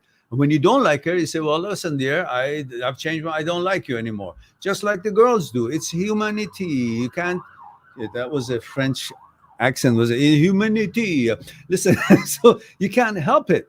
It's not necessarily you're trying to cover your ass so nobody would be upset at you. So in that way, you're depriving yourself from any opportunity that possibly could be something good, maybe for 2 years. Life is short. You can't wait until you find something is, oh, it's going to last forever. And then even then, that's not going to last. And by the time you find that, you might be already 80 years old. And that what you now found that is going to last you forever is going to be another few years. You're going to die. I mean, eventually. So what I'm saying is, if it seems to be working now, fine. And if it didn't work a year from now, then you deal with it then. Rather than trying to guess, oh, this has a 20% chance of working and perhaps 80% chance of precipitation and then maybe 2% chance of bolt of lightning. You can't calculate like this. Feels good, works like you're compatible for now. And some things you enjoy it, go for it. It didn't work out, didn't. She found somebody different, you found somebody different, you are more inclined to gravitate toward that, then you go. But trying to be choosing perfectly so nobody gets hurt. You're not there to hurt anybody, and they're not there to hurt you. But many times happens that after a while, they don't want to be with you. What happened to you? You hold them responsible that they hurt you? No, you just say, well, it happened. And you go through shit and you come out and you move on again. But you're trying to protect your own image and you want them to like you while you don't want to like them anymore after a few years. And you don't want them to find you responsible. So you're trying to cover all these bases before you make a move. Before you do that, the 2 hour after chess regulation time is over. And you lose by default, by time. So might as well. You don't have to push yourself to get into a relationship. But if it's palatable, it's nice, it's soft, it's sweet, enjoy. And use it as a fuel to advance your life and accomplish what you set out to accomplish. And if it didn't work, then don't be afraid. The pain will come with every good thing. Usually. Like even if it's a cheesecake, you eat a lot of it, you get a pain in the stomach. So every good thing could have a pain to it. So doesn't matter. If it feels good, go along with it. And if a relationship breaks up and you feel sad or painful, well, that's the cost. That's the price of life. It's like saying, oh, I don't want to be in this life because I'm going to die. Well, yeah. But until then, why don't we just do whatever we can and advance and enjoy and accomplish? Rather than thinking, oh, because at the end might be unhappy ending, I don't even want to go through it. Then what are you here for? All right. Okay.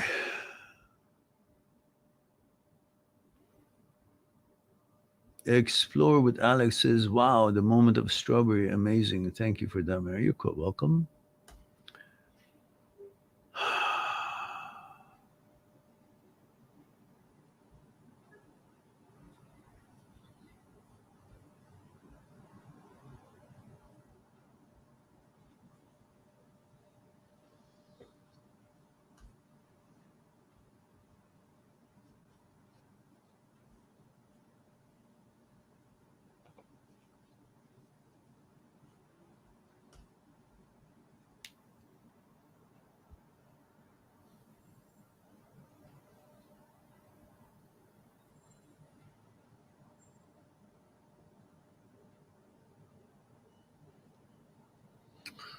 Okay, Muhammad.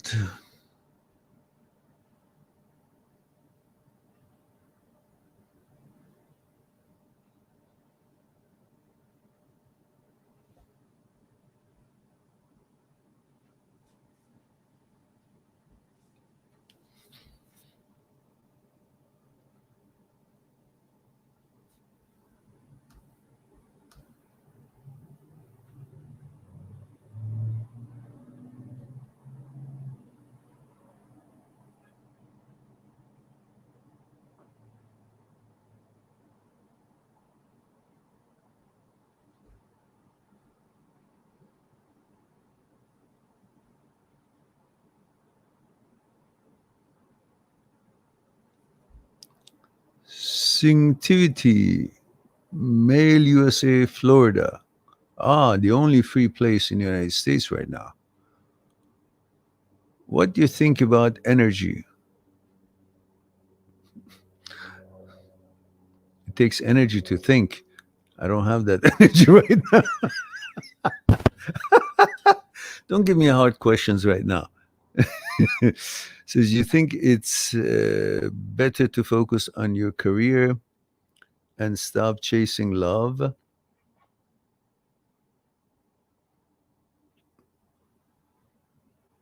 It can't be love if you're chasing it. That would be lust. If it's love, it has to already pass through the lust stage, and then you've spent enough time to find compatibilities, level of selfishness or unselfishness, how you take care of each other, loyalty, commitment, and how you negotiate life together and face things and challenges. Then that's the beginning of understanding if you guys love each other. Before that time of negotiating life together happens and see each other in action in real actuality of life, it's not love. Love doesn't need to be chasing. If there's love, there's always gravitation, propensity toward each other, just to share, to be together, to tolerate each other, to respect, give loyalty without question and asking or requesting it, fending off the flies and mosquitoes hovering around each one of you by default and by choice rather than being requested by the other. That's love. What you're talking about is lust.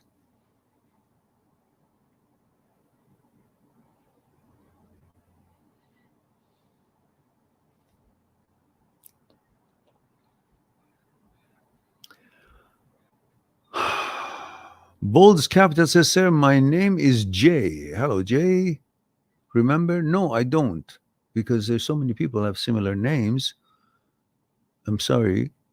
Says, sir, suffering from HOCD, please tell how to gain confidence over my issues. Look, my friend, HOCD and OCD it's got a story of understanding how the brain reacts to these malfunctions and so on. It's not a 2-minute talk. And for that reason, I have over like 500-600 videos on this channel that you can just type in HOCD and you see how many shows up. And from the title, choose what you want to actually watch and educate yourself about it. It's not something about me giving you a formula. You need to understand, educate yourself about the movement of the psyche and the interpretation of the brain and why you're not the brain and the brain is not you. And understanding these facts will help you to be able to deal with this malfunction that hits many people around the world. Don't be fooled by HOCD that, oh, your gender is changing. Oh, it's not. It's all fucked up in here. So you learn about it and then you'll be able to rewire your brain, help the brain to regain its proper interpretations when things show up, because brain is a place where so many different thoughts happen. But that doesn't mean those thoughts have anything to do with you. They're irrelevant to you. You roll in life by your vetoes and choices, not by the thoughts that show up in your brain. I discussed about it, the birds and all that, just recently. So watch this over when it's uploaded, and then you will probably get your answer a little bit better there.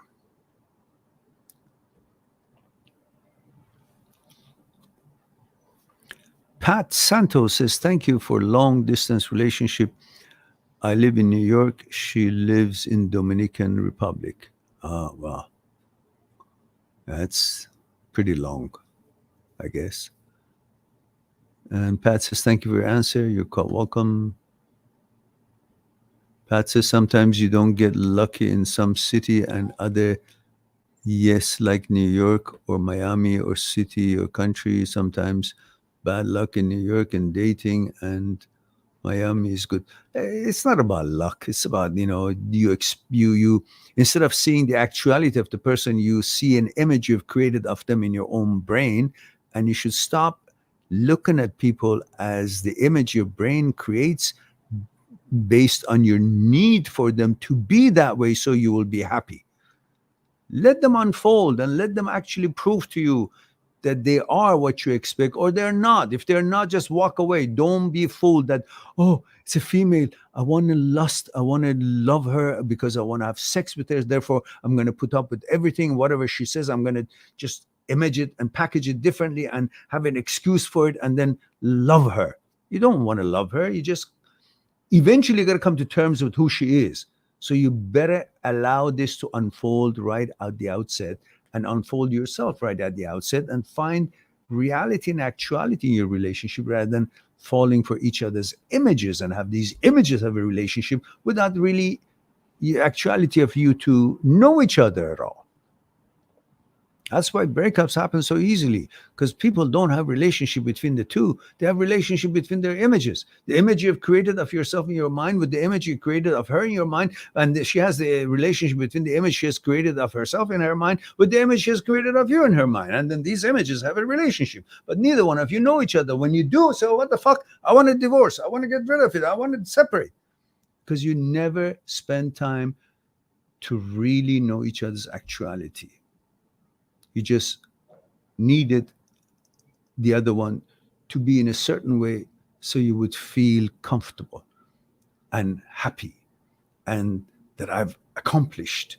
And because we're all selfish, we make the one that we find so important, not because that person necessarily is important, because we think we're important. So whatever I like must be really important. So I make her to be important. So I feel really more important because I have an important person. Do you see how important this is?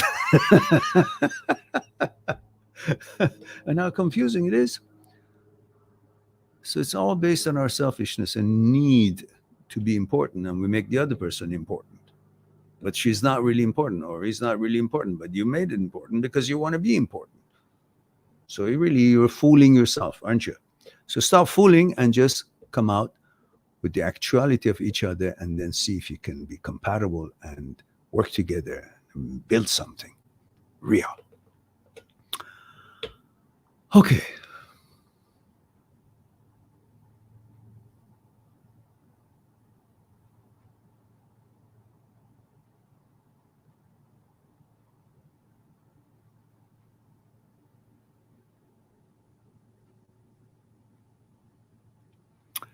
Lucas says, France Mail says, Mehran, just out of curiosity, are you familiar with the work of the Joe Dispenza? I know of him.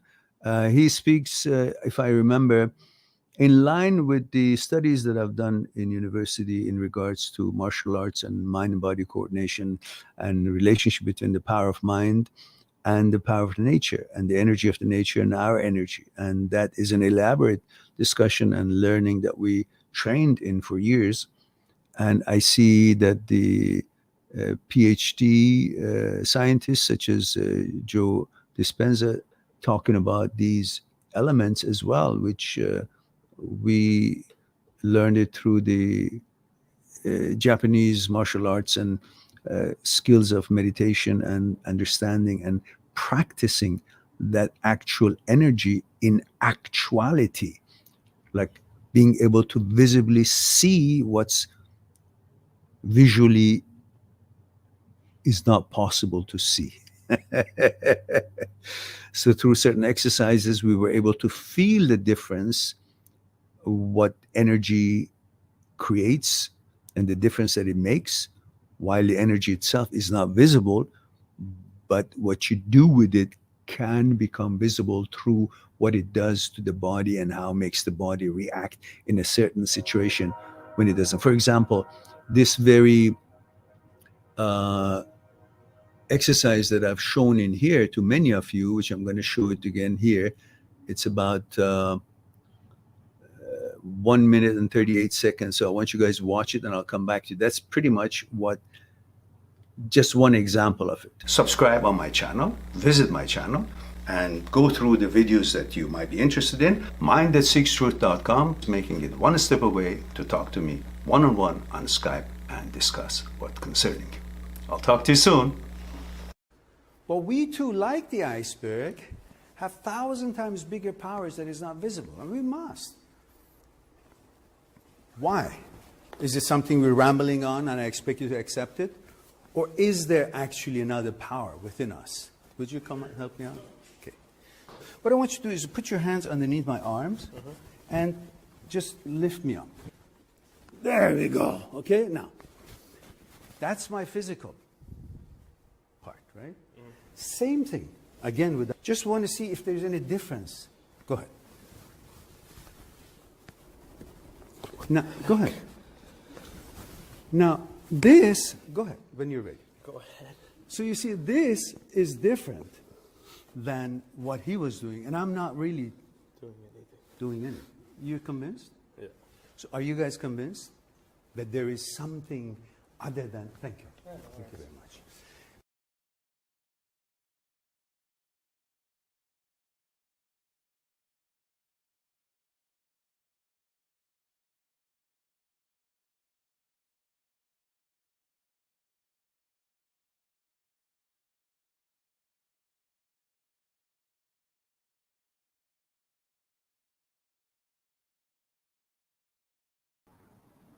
So this is basically what I recall that his studies and research been in this sort of pathway, which we trained in actuality in the dojos and university for a few years.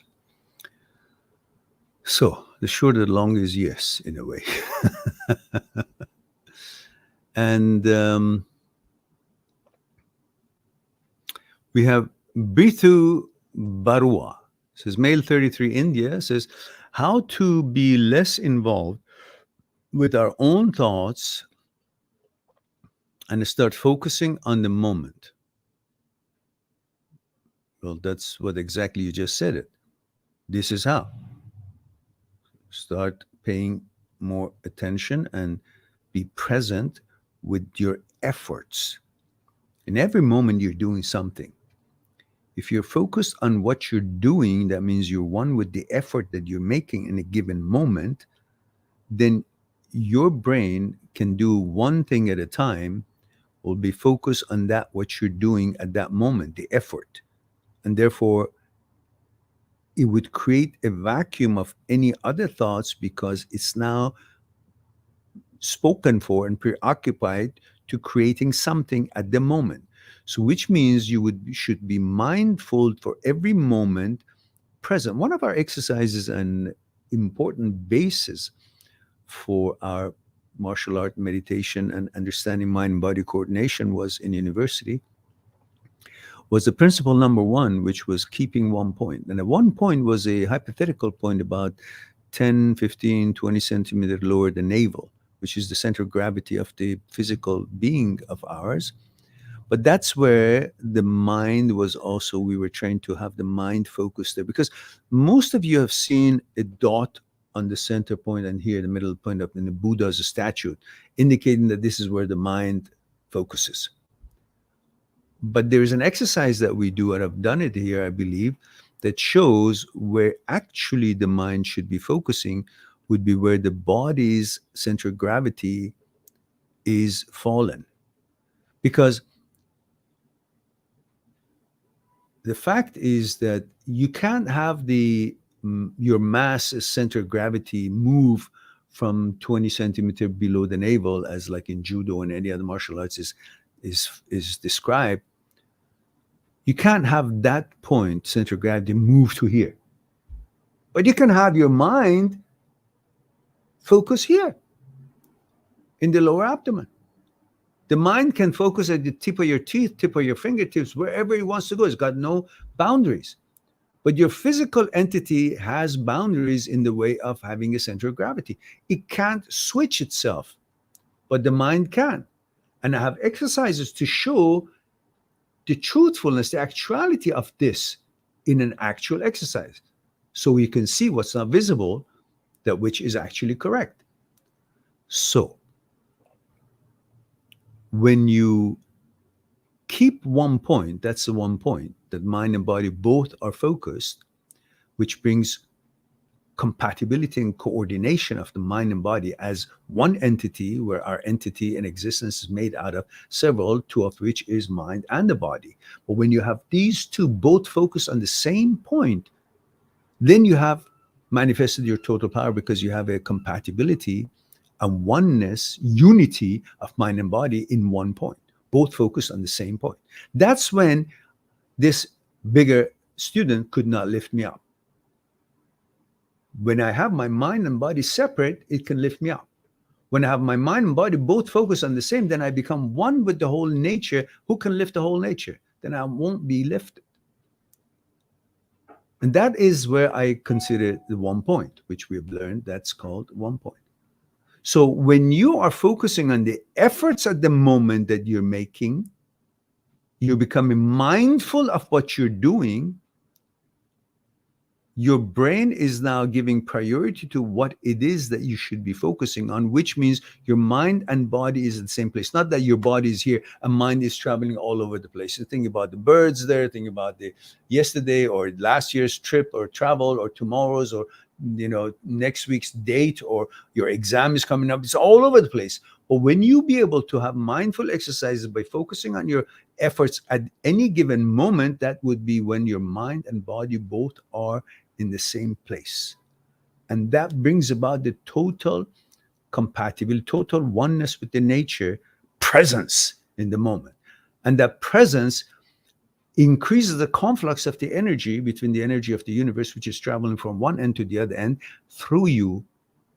And that conflux brings more health and longevity and freshness and so on. So it works in so many different tangents. So when you are focused on that, it's like you have one point realized, which means mind and body are coordinated. When mind and body are coordinated, that means you're focusing on that one thing that you're doing. You have a mindful moment. And the mindful moment, mindful exercise, does a lot to do for beyond these philosophical point of views and oneness and manifesting your total power. It also has ability to create neurotransmitters, such as GABA neurotransmitters, gamma aminobutyric acid, GABA neurotransmitters. So it's very important for handling depression and anxiety and being anti-intrusive thoughts. So these are very important. So mindful exercises like meditation, or mindful exercises like paying attention to what you're doing at the moment, in a given moment, will bring about so much vitality and health and importance of in our health results, in our balance. So it's important to keep one point, which means the same as mindfulness. If you're going downstairs, if you're thinking about all over the place, you could miss the steps. But if you're focusing on the one point, meaning focusing on what you're doing at the moment, focusing on the effort that you're doing, which is, I'm going downstairs, you're thinking about stairs. Not thinking about what I'm going to be doing after I finish and negotiate these stairs and going out. You're with the moment, with whatever you're doing, you're there. That is mind and body coordination. That is mindful exercise. That brings lots of good things to you. That's like doing meditation in movement. And then you achieve a lot more in your life and your patience and everything and accomplishment, so on and so forth. And the focusedness, thinking about one thing or nothing but one thing, brings so much tranquility and relaxation to you, rather than the mind being all over the place and so on. That's why we need to understand what one point is and how to use it in our daily life. All right.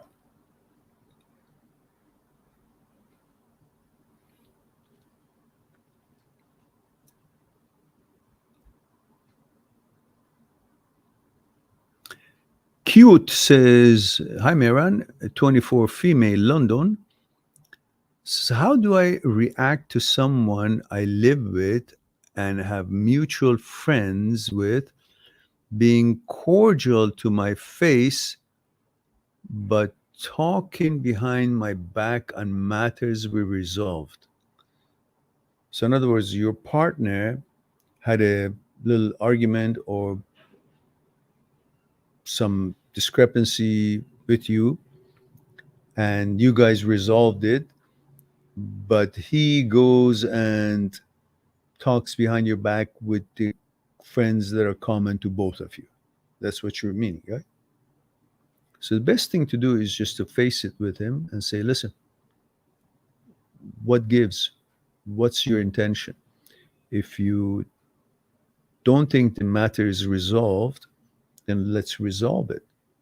But if you want to score points in the eyes of the others who are irrelevant to our life, really, to our personal lives, then you may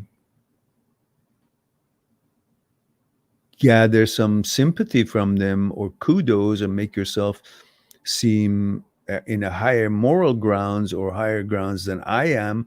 And I wonder what benefit does that give you to have a different image in their mind than having a reality and actuality image between the two of us in our relationship. That tells me perhaps you're having a second thoughts about my qualities and my credibility to be in this relationship. And if that is the fact, perhaps we need to rethink our relationship and perhaps we end it, because obviously we are not giving priorities to each other. We are actually trying to score point behind each other's back to friends, common friends, so we will look better in their eyes than I would look. But in fact, in my opinion, when two people are in a relationship, they each try to make the other one higher in echelon than anybody from out there. So if we're talking to friends, we always make sure that our partner is put on a certain kind of a status that the common friends would not dare to disrespect her and would understand that they are very important to me. So therefore, they should watch their mouth or watch their manners. That's the subliminal message we give to our friends when we discuss our significant other with them, so they understand indirectly that you're respectful to your partner, so they must be as well.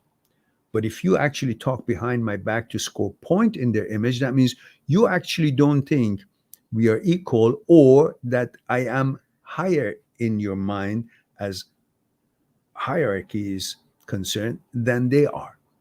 You're actually giving them importance by talking behind my back to them about me rather than giving them a signal to them that I'm very important to you, and you friends better watch your behavior in regards to interaction with my girlfriend or with my sweetheart or with my significant other, however, the relationship is.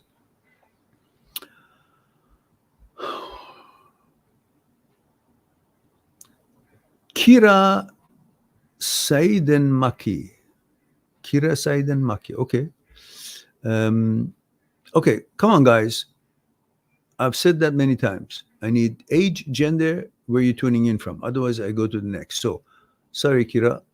I go to the next until you furnish that. Ross Holmes here, 28 Mail USA, says, what do you think of this statement? It's better to give up now instead of ending up somewhere in the future with none of the things you thought you would and avoid the disappointment. What the fuck? That means you're what? Potato? When you're in a relationship, all through from now to the future, you have no saying, you have no choices, you have no logic, you have no judgment. You're just like a shrub in the river. You'll go wherever the current takes you. So you're going to be shaped any way that the relationship takes you. The partner says so. You have no way of making decisions, analyzing, weighing things, and putting your weight to it and modifying the relationship, or at least as far as you're concerned. So you're going to end up somewhere you didn't want to be because you've got nothing to do with it. You'll just be going for the ride and you'll follow blindly what your partner says, whatever the shit they're into, you're going to get into it. That's what you're afraid of. That means you're a potato.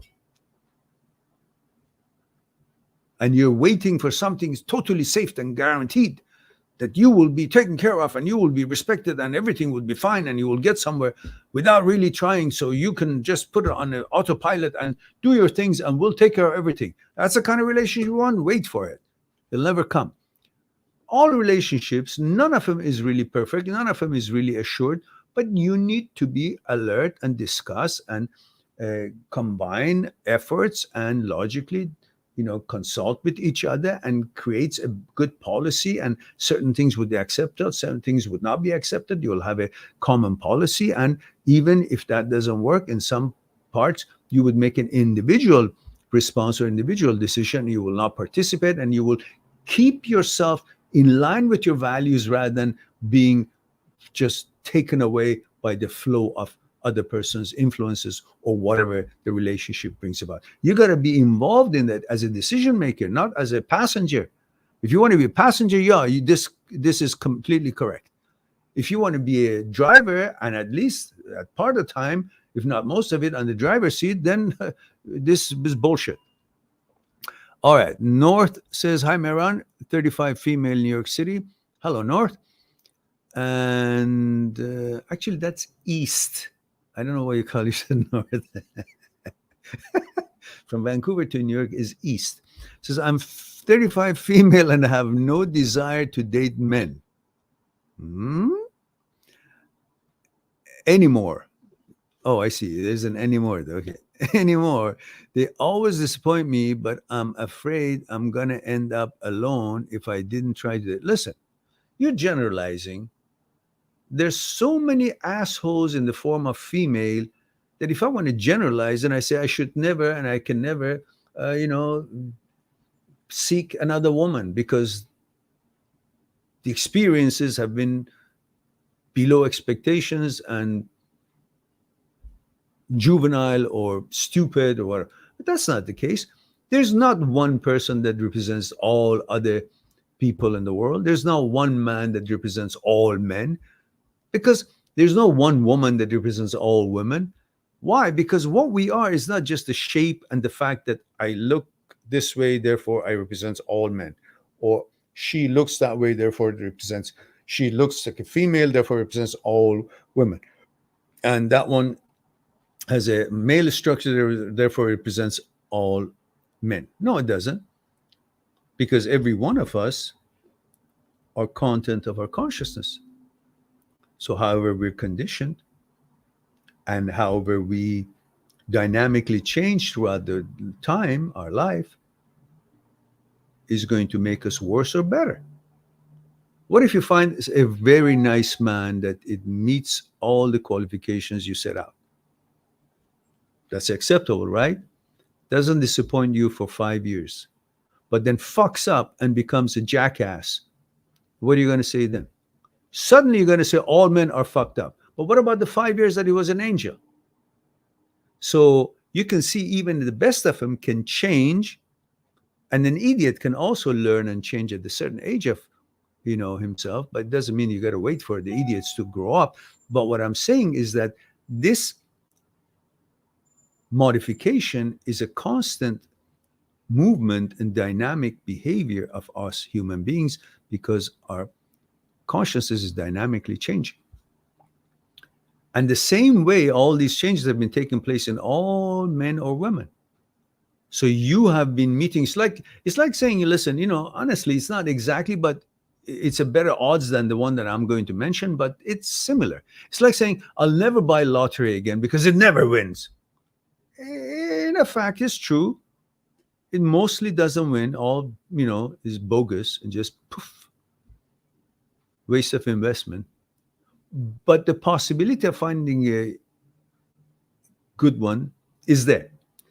So you can't disregard because you bought tickets for 100 times and none of them won.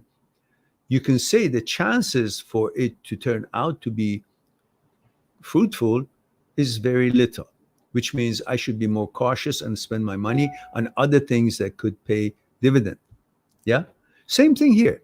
So you should be more cautious and more vigilant and focus on the qualities that would, from the outset, look more promising than just because it's a guy, okay, they're all the same, so I should try. No, you should have a different selection process, should have different criterias.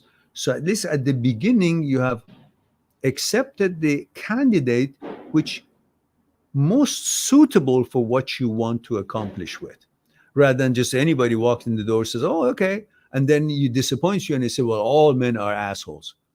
Oh, it's not true. I mean, for heaven's sake, you're talking to a man, right? I don't think you would be talking to me if you thought I'm an asshole.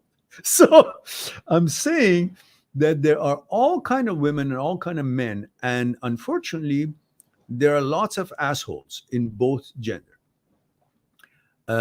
In people in general, there are lots of people who their content of their consciousness is very iffy, and their values are really fucked up. But it is your duty to be with it and roll with your vetoes and choices. Have the ability to veto, but veto early. If the guy's an asshole, don't wait until he actually shows full-fledged assholeness. He's an asshole, I don't want him.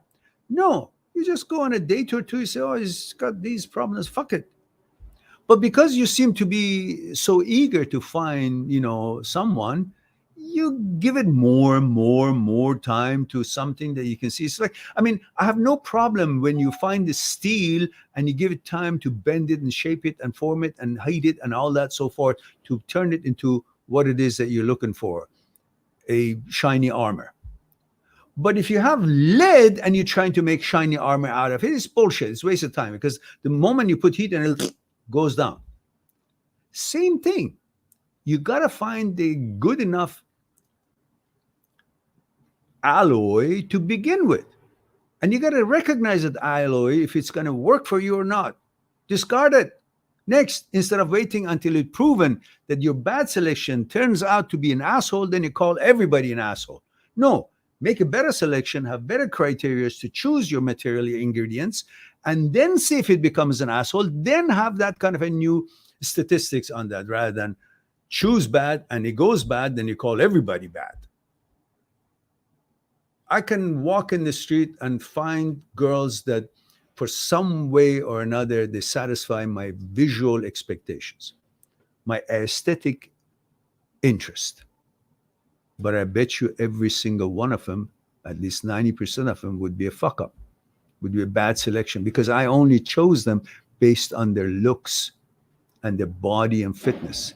But what makes a relationship is attitude, manners, consciousness, compatibility, content of the consciousness, unselfishness, values, morals, trust, loyalty, faithfulness.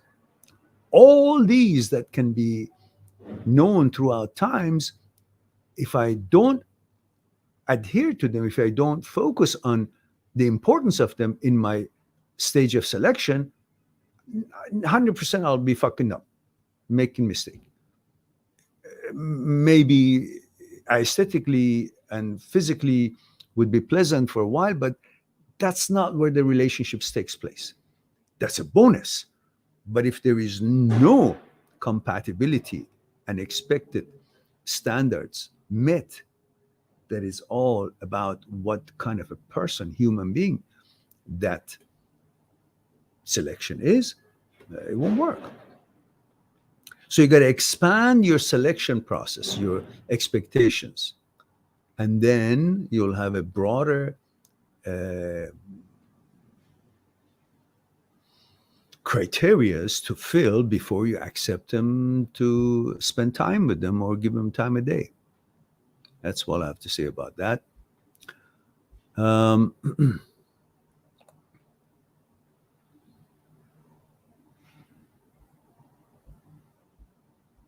Royal Doyle is here. It's been a long time, Royal Doyle.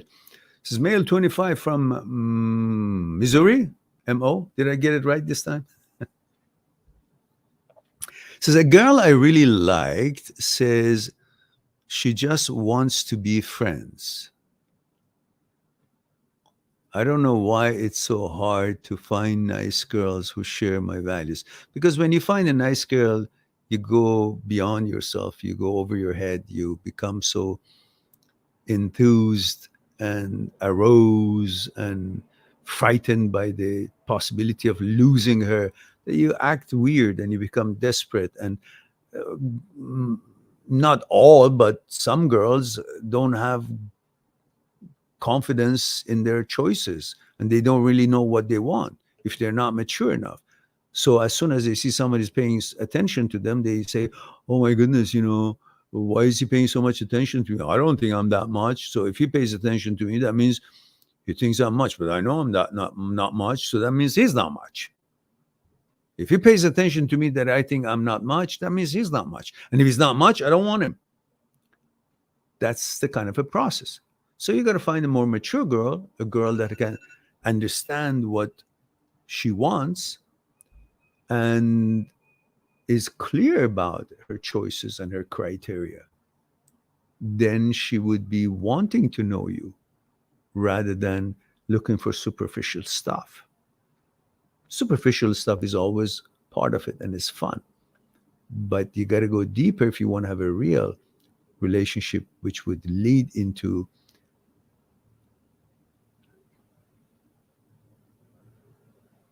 genuine emotions, care, love, perhaps. All right. Vicky Gaming says, I have had HOCD 4 times, and every time the thoughts go away after a while. Why does it go away? Because it's never been real. It's not about you. It's about the glitch in the brain. So if it has come 4 times, and 1 is enough, but if it's come 4 times, you should be perfectly clear right now that this is not a real thing. This is not about you. This is about the glitch of the brain. So you should just don't give a fuck anymore. Simple. I mean, scientifically spoken. Times and every time, but yet still I think about the thoughts. Yeah, because you've been duped to think because it shows up in your head, it must mean something about you. It doesn't. It's an independent system, the brain. It makes shit up. And you have the capability to see and become aware of the shit it makes. And because you become aware of it, it's happening in the screen of your head. You think, oh, this shit must be about you. No, it's just, it's no different than somebody else outside in the park is saying shit.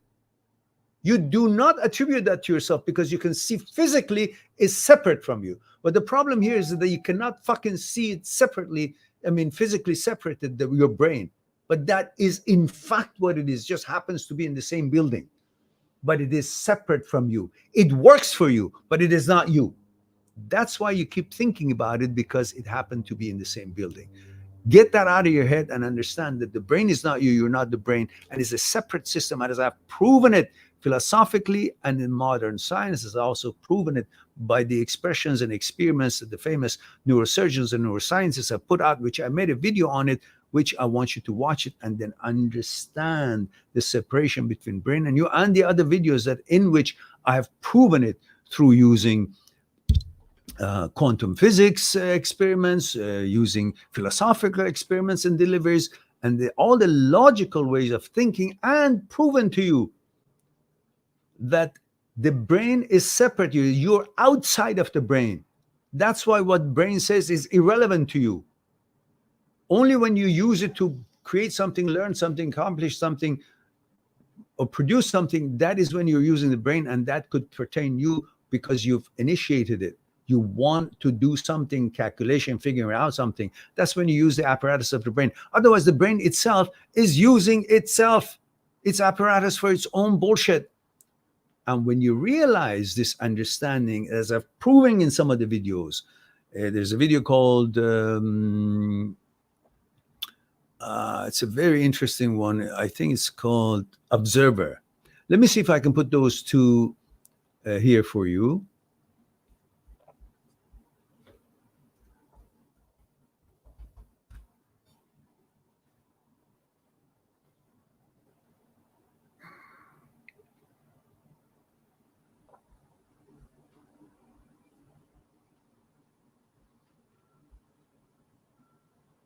All right. I'm going to put the longest one. It's 39 minutes, but it's all 4 sections together.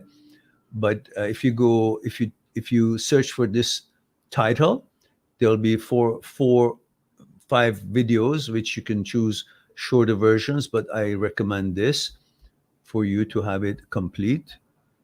Got nothing else to do. You want to solve this. So there's one, and there's another one that I recommend for you to watch, and that is you are not, oops, you are not the brain.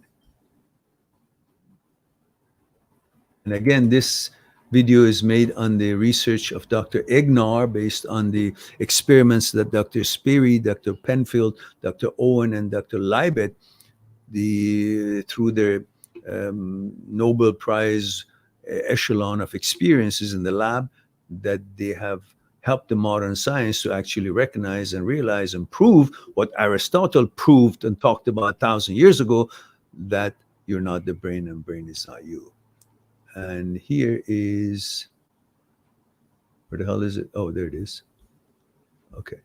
Here's the other one that I want you to see. This is also a long one, but these are gold, guys. And not just because I made it, but because I made it. they're gold. Okay, there are two videos that are highly recommended, and you guys enjoy it. Okay, where was I?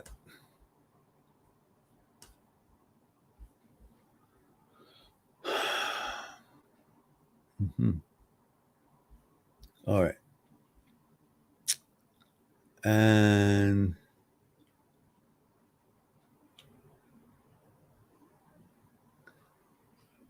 Kira says, Mail 27 Berlin. Wie geht's heute? Geht's gut?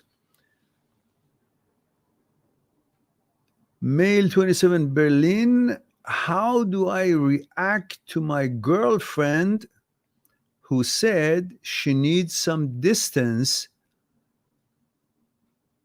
Well, if she said that, say, would you also like me to wear a mask? 6 feet distance and all that, for this bullshit that went through 3 years ago. Anyhow, so I need some distance and time to think about the relationship. Oh, really? I'm currently writing my thesis. That's why I seem a bit cold and busy. Is that what you said or she said? You're writing your thesis or she's writing a thesis? Because you have a period after relationship and say, I'm currently writing my thesis. Is that what you're saying? I suggest you take her advice and don't give a shit. Focus on your thesis.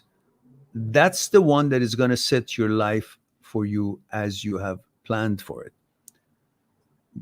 Women can change their mind anytime they want, and they're entitled to it, like anybody else is. But right now, at this moment, you got to give priority to what's pressing, and it's time sensitive. And what's time sensitive is what can be most loyal to you, and that's your education. Write your thesis, build your life, make money. And if this girl doesn't like you, well, others will. It's not the end of the world. You're only 27-year-old. You don't know shit about what relationship is all about. You're only running with your hormones. So do the right thing. Focus on your studies. Do your thesis. When it's finished and you're done with it, then if she wants to discuss it, you will discuss. If she doesn't, respect her wishes, let her go, but also respect yourself and move on to another girl. You're in Germany. There's so many beautiful, amazing girls, and German upbringing, most girls are good. So go for it. Responsible, clean, take care of their homes, always everything spotless, and good looking, sensual. So there's no shortage of anything of that sort for you to panic. That's what she wants. Give her that. Don't pursue her. Now she's at the stage that the more you go after her, the more she's going to feel that she's better than you. Let her simmer. What she really needs to think is exactly that. The relationship which involves her. Who is she, what she really wants, and if you are what she's looking for. And if you're not what she's looking for, why the hell would you ever want to be with someone who doesn't think that you are what she's looking for? So you take it as positive and thank your stars that you figured that out, or she told you, honest enough to tell you at age 27, so you can focus on your studies and get that done and accomplish that, and then have that under your belt, and with all confidence go on and build your life and find another woman if she's not ready for you. All right, guys, it looks like that we have handled all the questions that has been here. In the meantime, I look forward for our next live stream. Please do me a favor, promote this channel through your social media and places where you talk, chat time, chat, whatever, chat rooms, and your friends and so on. And let us to be more visible, and lets people know that there's support available on what they're going through and the challenges. We've got over 3,000 videos on this channel, and we have live streams, and we have possibility for you guys to go on my site, mind@seekstruth.com, and make an appointment and talk to me what concerns you one-on-one on Skype. So I look forward for our next live stream. In the meantime, be good to yourself and to the others. I'll talk to you soon. Subscribe on my channel, visit my channel, and go through the videos that you might be interested in. Mind@seekstruth.com, making it one step away to talk to me one-on-one on Skype and discuss what's concerning you. I'll talk to you soon.